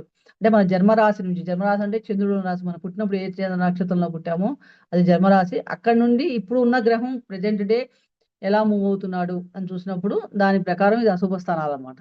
చంద్రుడు 2, 4, 5, 8, 9, 12 స్థానాల్లో సంచరించేటప్పుడు, కుజుడు 1, 2, 4, 5, 7, 8, 9, 10, 12 స్థానాల్లో సంచరించేటప్పుడు, బుధుడైతే 1, 3, 5, 7, 9, 12 స్థానాల్లో సంచరించేటప్పుడు అశుభ ఫలితాలు ఇస్తాడు. గురువు 1, 3, 4, 6, 8, 10, 12 స్థానాల్లో సంచరించేటప్పుడు, శుక్రుడు 6, 7, 10 స్థానాల్లో సంచరించేటప్పుడు, శని భగవానుడు 1, 2, 4, 5, 7, 8, 9, 10, 12 స్థానాల్లో సంచరించేటప్పుడు, రాహుకేతువులు 1, 2, 4, 5, 7, 8, 9, 10, 12 స్థానాల్లో సంచరించేటప్పుడు అశుభ ఫలితాలు ఇస్తారు. అంటే దీని ప్రకారం మనకి ఆ ద్వాదశ రాసులు కానీ మనం చూసినప్పుడు మనకు ఉండే దశ నడుస్తోంది అవన్నీ తెలుసుకొని కూడా ఈ గోచార ఫలితాలు మనం తెలుసుకోవడానికి ఇవి ఎక్కువగా ఉపయోగపడుతూ ఉంటాయి అన్నమాట. అంటే ఇవి సహజంగా మనకి మాస ఫలితాలు, వార ఫలితాలు ఇలాంటివన్నీ తెలుసుకోవడానికి మనకి ఎక్కువగా ఉపయోగపడుతుంటాయి. అలాగే ఇది జస్ట్ ఒక ఐడియా కోసం ఎలా ఏర్పడతాయి మాస ఫలితాలు ఎలా చెప్తారు, సంవత్సర ఫలితాలు ఎలా చెప్తారు అన్నప్పుడు ఈ కాలాన్ని బట్టి దాన్ని చంద్రుడు రాసి బట్టి దిన ఫలాలు మనం దాన్ని బట్టి చెప్తూ ఉంటారు. అలాగే ఇంకా హోరా, మనకి ఏ ముహూర్తం దొరకలేదు అనుకోండి, ఏ సమయము దొరకలేదు, అప్పుడు మనం ఏ సమయంలో మనం ఏ ముహూర్తం అయితే ఆ పని మానుకోవాలంటే అక్కర్లేదు. దానికి కూడా సూక్ష్మమైన ఉపయోగం చెప్పారు. హోరా అంటే ప్రతిరోజు కూడా ఒక 24 హోరాలు ఉంటాయి. హోరాలు గ్రహాలు ఉంటాయి. ఒక హోరా అంటే అవర్, ఒక గంట నిడివి కాలం అని చెప్పుకోవచ్చు. ఈ గంట నిడివి కాలంలో కూడా ఆ అధిపతులు బట్టి శుభహోరాలు, అశుభహోరాలు ఉంటాయి. శుభహోరాల్లో మనం ముఖ్యమైన పనులు చేసుకుంటే ఎమర్జెన్సీ ఉన్నప్పుడు అవి చేసుకోవచ్చు అన్నమాట. డ్యూరేషన్ ఏంటంటే 1 అవర్ టైం అన్నమాట. ఈ 1 అవర్ కూడా మనకి ఏంటంటే మనం చెప్పిన కక్షల ఆధారంగానే ఉంటాయి. ప్రతిరోజు ఏ వారం మొదలైతే ఇప్పుడు ఆదివారం అనుకోండి, ఫస్ట్ హోరా సూర్యోదయం నుంచి 1 అవర్ సమయం రవి హోరా ఉంటుంది. ఏ రోజైతే ఆ రోజు అధిపతి యొక్క వారం ఉంటుంది, తర్వాత దాని కక్షల ప్రకారం వరుసగా వస్తూ ఉంటాయి అన్నమాట. అలాగే మొదటి వారం రవి హోరా అవుతుంది ఆదివారం నాడు. సోమవారం మనకి మొదటి రోజు చంద్రహోర, అలాగే మంగళవారం కుజహోర, బుధవారం బుధహోరాతో స్టార్ట్ అవుతుంది. గురువారం గురుహోరాతో స్టార్ట్ అవుతుంది, శుక్రవారం శుక్రహోరాతో, శనివారం శనిహోరాతో స్టార్ట్ అవుతుంటుంది. ఈ అంటే ఆ డే లార్డ్ ఏదైతే ఆ హోరా లార్డ్తో మొదటి హోరా మనకి స్టార్ట్ అవుతూ ఉంటుంది అనమాట. దీనికి ఈ మన ప్లానెట్ ఆర్డర్ ప్రకారం ఈ హోరాలు వస్తూ ఉంటాయి. అంటే ఫస్ట్ ఆర్డర్ మనకి అన్నిటికంటే వరుసగా చూసినప్పుడు ఆర్డర్ ఆఫ్ ప్లానెట్స్ లో ఎలా వస్తున్నాడు, చంద్రుడు, బుధుడు, శుక్రుడు, రవి, కుజ, గురు, శని. ఈ స్టార్టింగ్ విత్ రవి హోరాతో స్టార్ట్ అయింది అనుకోండి, ఆదివారం అనుకోండి, నెక్స్ట్ హోరా ఏమవుతుంది, శుక్రహోర అవుతుంది. అంటే ఆ ఆర్డర్ తీసుకోవాలి ఆ కక్షల ప్రకారం. శుక్రహోర తర్వాత నెక్స్ట్ ఏమవుతుంది, మెర్క్యూరీ హోర అవుతుంది. అట్లా నెక్స్ట్ మూన్, ఇలా వరుసలో ఒకదాని నుంచి అలా వరుసలో మనం తీసుకుంటూ ఉంటే హోర సింపుల్ గా ఆ ఏ హోర ఉందని మనకు తెలుస్తుంది. సూర్యోదయ సూర్యాస్తమయ సమయాన్ని దాని టైంని బట్టి మనం ఆ హోరా టైం మాట్లాడుతుంది. జనరల్ గా సూర్యోదయం 6 గంటలకు అయింది అనుకుంటే 6 to 7 రవి హోరా ఉంటుంది, 7 to 8 శుక్రహోర ఉంటుంది ఆ రోజు. అట్లా ఆ హోరా తెలుసుకోవడం వలన ఉపయోగం అది. ఈ హోరా వల్ల ఏంటంటే శుభహోరాలు ఏంటంటే మనకి శుక్రహోర, గురుహోర, బుధహోర, ఈ చాలా అన్ని పనులకి కూడా చక్కగా బాగా పనికొస్తాయి. అంటే ఒక్కొక్క హోరాకి ఒక్కొక్క ఫలితం ఉంది, ఏ హోరాలో ఏ పనులు చేయాలని కూడా. సపోజ్ ఏమైనా అధికారులు కలుసుకోవాలి, ప్రభుత్వ సంబంధమైన పనులు చేయాలంటే రవి హోరా చాలా బాగా ఉపయోగపడుతుంది. ప్రయాణాలకి శుక్రహోర చాలా బాగుంటుంది. శుక్రుడు సౌకర్యంగా లగ్జరీగా ప్రశాంతంగా హ్యాపీగా వెళ్ళగలుగుతాం అనమాట. అలాగే వివాహ పెళ్లి చూపులకు కానీ వీటానికి కూడా శుక్రహోర ముహూర్తం లేనప్పుడు మన హోరాలు వాడుకోవడం వల్ల కూడా చాలా బాగుంటుంది. అలాగే ఏమైనా యుద్ధ కార్యక్రమాలకు కానీ ఏమైనా భూమి సంబంధమైన తగాదాలు వీటి చేసడానికి కుజహోర బాగుంటుంది. చంద్రహోర అంటే ఏమైనా ఫుడ్ రిలేటెడ్ బిజినెస్ కానీ వాటర్ రిలేటెడ్ వర్క్స్ చేయాలన్నా, ప్రయాణాలకి శీఘ్రంగా పనులు అవ్వాలన్నా అలాంటి వాడికి చంద్రహోర బాగుంటుంది. బుధహోర అంటే గణిత మ్యాథమెటిక్స్ సంబంధమైన విద్యలు నేర్చుకుంటానికి, జ్యోతిష్య విద్య నేర్చుకుంటానికి కానీ, వ్యాపార సంబంధమైన పనులు చేయాలన్నా అలాంటప్పుడు బుధహోర చాలా బాగుంటుంది. అంటే పబ్లిక్ ప్రింటింగ్, మీడియా వర్క్స్ ఇలాంటి వాటికి బుధహోర చాలా బాగుంటుంది. గురుహోర బంగారం కొనాలన్నా, బ్యాంక్ డిపాజిట్స్ చేయాలన్నా, ఏమైనా వేద విద్యలు నేర్చుకోవాలన్నా వీటన్నిటికి గురుహోర చాలా బాగుంటుంది. శనివారం రోజు ఏమైనా కష్టపడి యంత్రాలతో సంబంధించిన పనులు చేయటం కానీ, భూమి తవ్వడం, ఈ నూనె వ్యాపారాలు, ఈ నువ్వుల వ్యాపారాలు కానీ, అంటే ఇట్లాంటి సంబంధించిన చేయటం, పని వాళ్ళని పెట్టుకోవడం, వాళ్ళ దగ్గరికి ఏమైనా ఇవ్వడం, ఇలాంటివన్నీ శని హోరాలో బాగుంటాయి. కానీ శుభహోర అన్ని హోరాలలో కూడా ముఖ్యంగా బాగా ఏ పనికైనా పనికి వచ్చేవి శుక్రహోర, గురుహోర, బుధహోర, చంద్రహోర. మిగిలిన అవి మటుకు ఆ ప్రత్యేకమైన పనులకు మటుకే మనం ఆ హోరాలు వాడాలి. కాబట్టి ఇది మనకి హోరా గురించి అనమాట. అంటే వీటన్నిటి గురించి చూసినప్పుడు మనకి అర్థమైన విషయం ఏంటంటే ఏ ముహూర్తం ప్రతిక్షణం ముహూర్తం ప్రమాణాన్ని 18 డివైడ్ చేసి ప్రతిరోజు గౌరీ పంచాంగంలో ప్రకారంగా శుభముహూర్తాలు ఎన్నుకోవడం ఒక పద్ధతి. ఏ ముహూర్తం దొరకనప్పుడు ప్రతిరోజు నిత్య కార్యక్రమాలకు కానీ ఏమైనా కొత్త పనులకి, అలాగే అది కూడా మనకి ఏమి కుదరనప్పుడు ఈ హోరా పెట్టుకొని కూడా హోరా రోజులు శుభహోరాల్లో కూడా చేయడం అనేది కూడా చాలా విశేషమైన ఫలితాలు ఉంటాయి. ఇవన్నీ కూడా మనకి పంచాంగంలో లభిస్తాయి. ఆ పంచాంగం తెలుసుకొని చూసుకొని ఆ రోజు సూర్యోదయ సూర్యాస్తమయాలు కూడా ఉంటాయి కాబట్టి దాని ప్రకారం మనం క్యాలిక్యులేట్ చేసుకొని చేయడం వల్ల చాలా మంచి ఫలితాలు కలుగుతాయి. ఇది ఓవరాల్ గా దీని గురించి. అలాగే మనకి దీనికి సంబంధించిన ఈ పంచాంగ భాగం ఇంట్రెస్ట్ పెరిగి మేము కూడా నేర్చుకోవాలి, ఇంకా అసలు ఏముంది తెలుసుకోవాలంటే కదా చాలా మనకి కొంచెం స్పెషల్ రెఫరెన్స్ బుక్స్ కింద చాలా ఉన్నాయి. వాటిలో ఆర్య సిద్ధాంతం, ఆర్యభట్టీయం చాలా బాగుంటుంది. సిద్ధాంత శిరోమణి, గ్రహలాఘవం, గణికానందం, నారకంఠీరవం, అలాగే సూర్య సిద్ధాంతం, ఇవన్నీ కూడా మనకి లభించే సిద్ధాంత గ్రంథాలు. ఈ కరణ గ్రంథాలు వీటిని డీటెయిల్ గా మనం అధ్యయనం చేసి ఆ సూత్రాలు తెలుసుకున్నాక అసలు ఆ గ్రహస్ఫుటాలు ఎలా వస్తాయి, అసలు ఆ వారం అదే ఆ సమయంగా అదే ఎలా ఉంటుందని తెలుసుకోవడం, వీటన్ని క్యాలిక్యులేషన్స్ పార్ట్లు, ఆ సిద్ధాంత భాగం ఎలా చేయాలి, ఇవన్నీ కూడా మనకి గురుముఖంగా నేర్చుకుంటే కనుక చాలా బాగుంటుంది. అంత అక్కర్లేదు మాకు రోజు తెలుసుకుంటాం కంటే ఇప్పుడు మేము చెప్పేది ప్రకారం మీరు పాలిస్తే ప్రతిరోజు కూడా మనం పంచాంగ వివరణ ప్రకారం మనం డే టు డే వర్క్స్ ని మనం హ్యాపీగా చేసుకోవచ్చు అనమాట. ఇది మనకి ఓవరాల్ గా ఈ పంచాంగం క్లాసు ఒక బేసిక్ ఐడియా కోసం ఏర్పరిచిన కోర్సులో ఇది అసలు నిత్య జీవితంలో ఉపయోగపడే విషయం కాబట్టి I hope everybody understand the session. అందరికీ అర్థమైంది అనుకుంటున్నాను. ఇది మీకు నిత్య జీవితంలో కూడా ఇంకా బాగా ఉపయోగించుకుంటారని ఆశిస్తూ పంచాంగాన్ని ప్రతిరోజు చూడటం అలవాటు చేసుకోండి.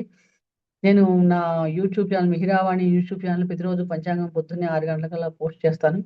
ఆ రోజు ఉన్నవి ఏంటి అని చెప్పి కంపల్సరీ ప్రతిరోజు విషయం, ఆ రోజు ఉన్న గ్రహ తారాబలం అన్ని కూడా కొంతకాలం మీరు రోజు అది చూడటం అలవాటు చేసుకుంటే గనక మీకు ప్రతిరోజు కూడా చూడటం, మీ పంచాంగంలో కూడా చూడటం అలవాటు అవుతుంది.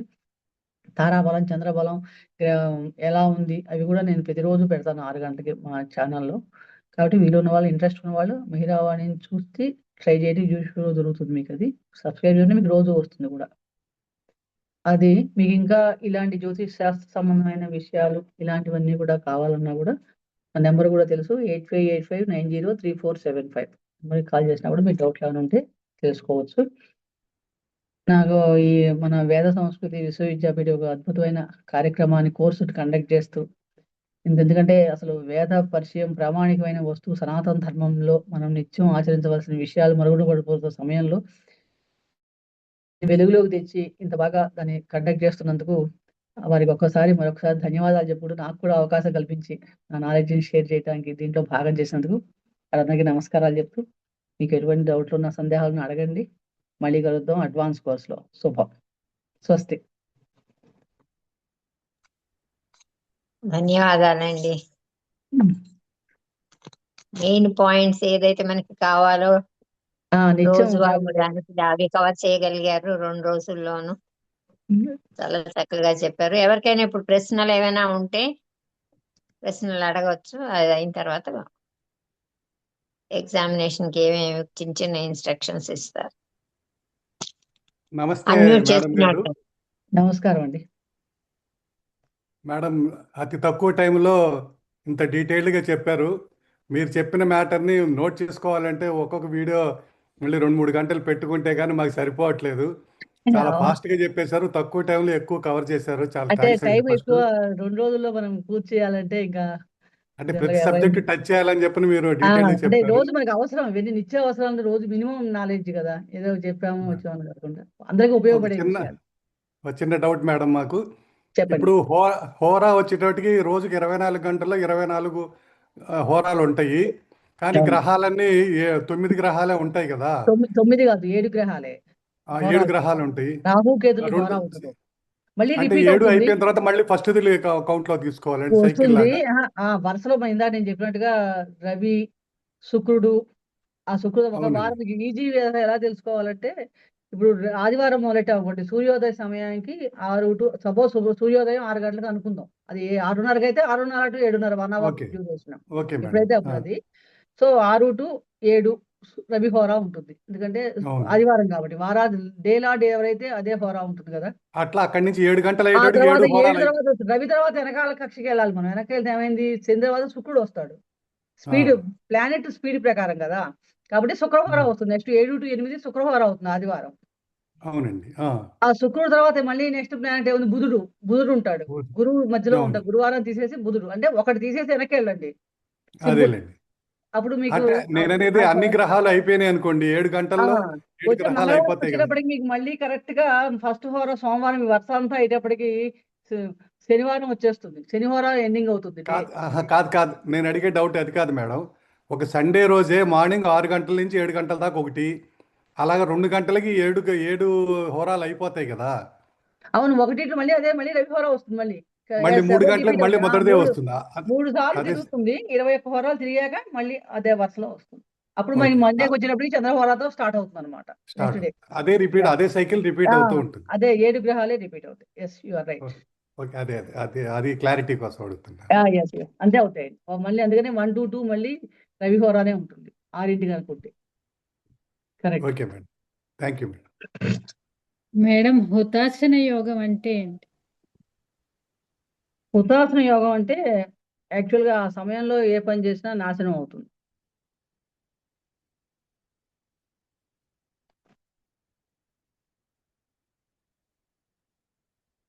హలో. Thank you ma'am. ఎవరు చేసినా నాశనం అవుతుందా, లేదు అంటే ఇండివిజువల్ జాతకం బట్టి ఉంటుందా అది? అంటే ఆ యోగంలో ఏ పని చేసినా అది విజయవంతం కాదు, నా కార్యనాశనం అని అనుకోవాలి. ఏది చేస్తే అది కర్మ, అంటే ఎవరికైనా కాదు. ఆ సమయంలో ఆ కాంబినేషన్స్ వచ్చినప్పుడు, ఆ నక్షత్రం కానీ ఆ తిథి కానీ ఆ వారంతో కలిసినప్పుడు కొన్ని దోషాలు ఉంటాయి కదా. అంటే అప్పుడు ఏ పని చేసినా కూడా అది సత్ఫలితాలను ఇవ్వదు అని, విజయాన్ని అవకాశాలను ఇవ్వదు.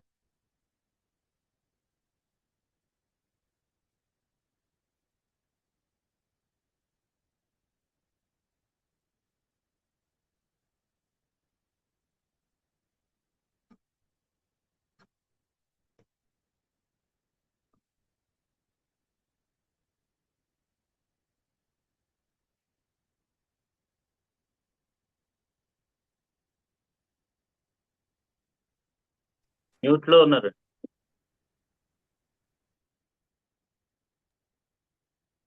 అదే మీరు పిన్ నంబర్స్ వేసుకోలేదు వాసుదేవమూర్తి గారు, జయశ్రీ గారు. ప్రార్థన చేసుకున్నాము, తర్వాత ఏమైనా డౌట్స్ రేస్ చేస్తే అడుగుదాము. హిమబిందు గారు ప్రార్థన చేస్తారా? Sure ma'am. స్వస్తి ప్రజాభ్యః పరిపాలయంతాం న్యాయేన మార్గేణ మహిం మహేషాః గోబ్రాహ్మణేభ్యः శుభమస్తు నిత్యం లోకాः సమస్తాः సుఖినో భవంతు. కాలే వర్షతు పర్జన్యః పృథివీ సస్యశాలినీ దేశోऽयं క్షోభరహితో బ్రాహ్మణాः సంతు నిర్భయాः అపుత్రాः పుత్రిణः సంతు పుత్రిణः సంతు పౌత్రిణः అధనాः సధనాः సంతు జీవంతు శరదాం శతం. సత్యం వద ధర్మం చర స్వాధ్యాయాన్మా ప్రమదః. సర్వే భవంతు సుఖినః సర్వే సంతు నిరామయాః సర్వే భద్రాణి పశ్యంతు మా కశ్చిద్ దుఃఖభాగ్ భవేత్. ఓం శాంతి శాంతి శాంతిః. ఓం పూర్ణమదః పూర్ణమిదం పూర్ణాత్ పూర్ణముదచ్యతే పూర్ణస్య పూర్ణమాదాయ పూర్ణమేవావశిష్యతే. ఓం శాంతి శాంతి శాంతిః. సర్వే జనా సుఖినో భవంతు. స్వస్తి. ధన్యవాదాలు హిమబిందు గారు. ఇప్పుడు జనగణమన పాడవలసిందిగా అనుష గారిని కోరుతున్నాను. ఓకే మేడం, వీడియో జనగణమన అధినాయక జయ హే భారత భాగ్య విధాత పంజాబ సింధు గుజరాత మరాఠా ద్రావిడ ఉత్కల వంగా వింధ్య హిమాచల యమునా గంగా ఉచ్చల జలధి तरंगा. तव शुभ नामे जागे तव शुभ आशीष मागे गाहे तव जय गाथा. जनगण मंगलदायक जय हे भारत भाग्य विधाता.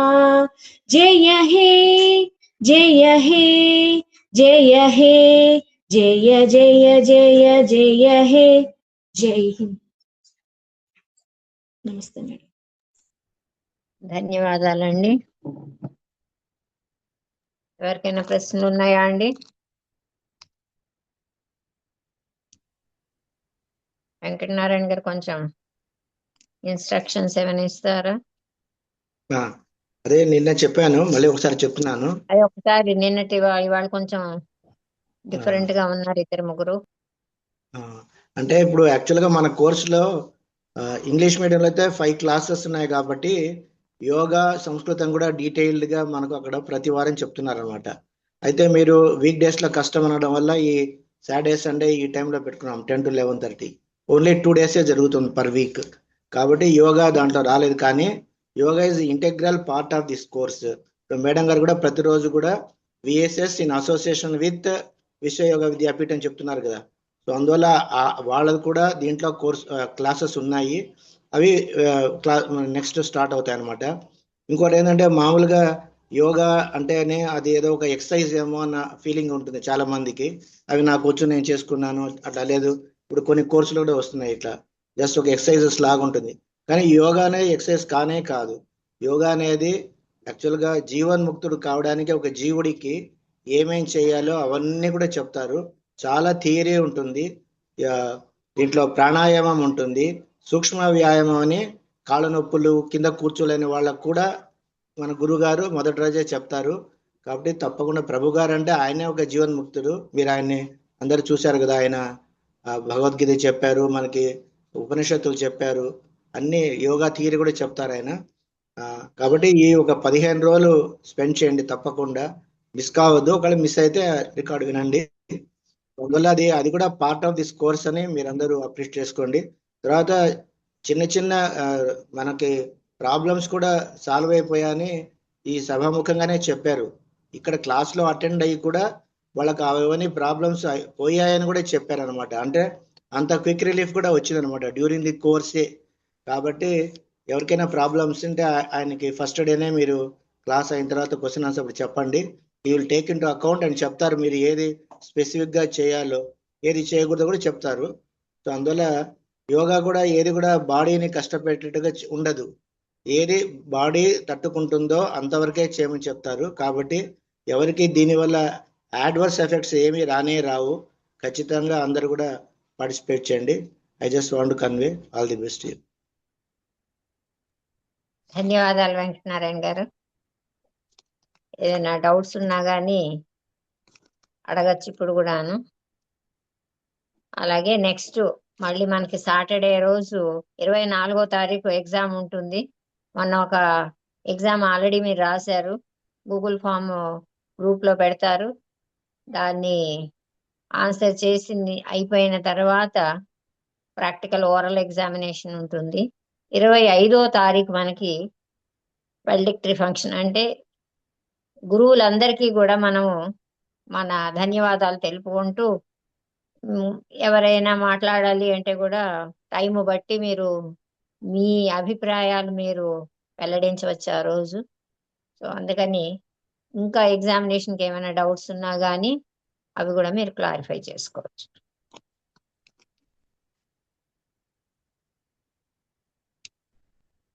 ఎవరికి డౌట్స్ ఏమీ ఉన్నట్టు లేదు. క్లాస్ మేడం ఎందుకంటే డీటెయిల్డ్గా చెప్పారు కాబట్టి డౌట్స్ లేవు అని అనుకుంటున్నాను నేను. ఇవాళ కొంత అటెండెన్స్ కూడా తక్కువ ఉంది. ప్రయాణంలో ఉన్నాము, రాలేకపోతున్నాము అని ఒక 5గురు మెసేజ్ పెట్టారు. రిటర్న్ జర్నీలో ఉన్నాము, అటెండ్ కాలేము అని. ఇంతటితో క్లాస్ ముగించుకుందాం. ధన్యవాదాలు గురుగారు. అందరికీ నమస్కారం. స్వస్తి. శుభం. మళ్ళీ వచ్చే క్లాస్లో కలుసుకుందాం. ధన్యవాదాలు. తప్పకుండా అడ్వాన్స్ కోర్సులో కలుసుకుందాం. ధన్యవాదాలు వెంకటనారాయణ గారు. ధన్యవాదాలు డాక్టర్ బాబు గారు.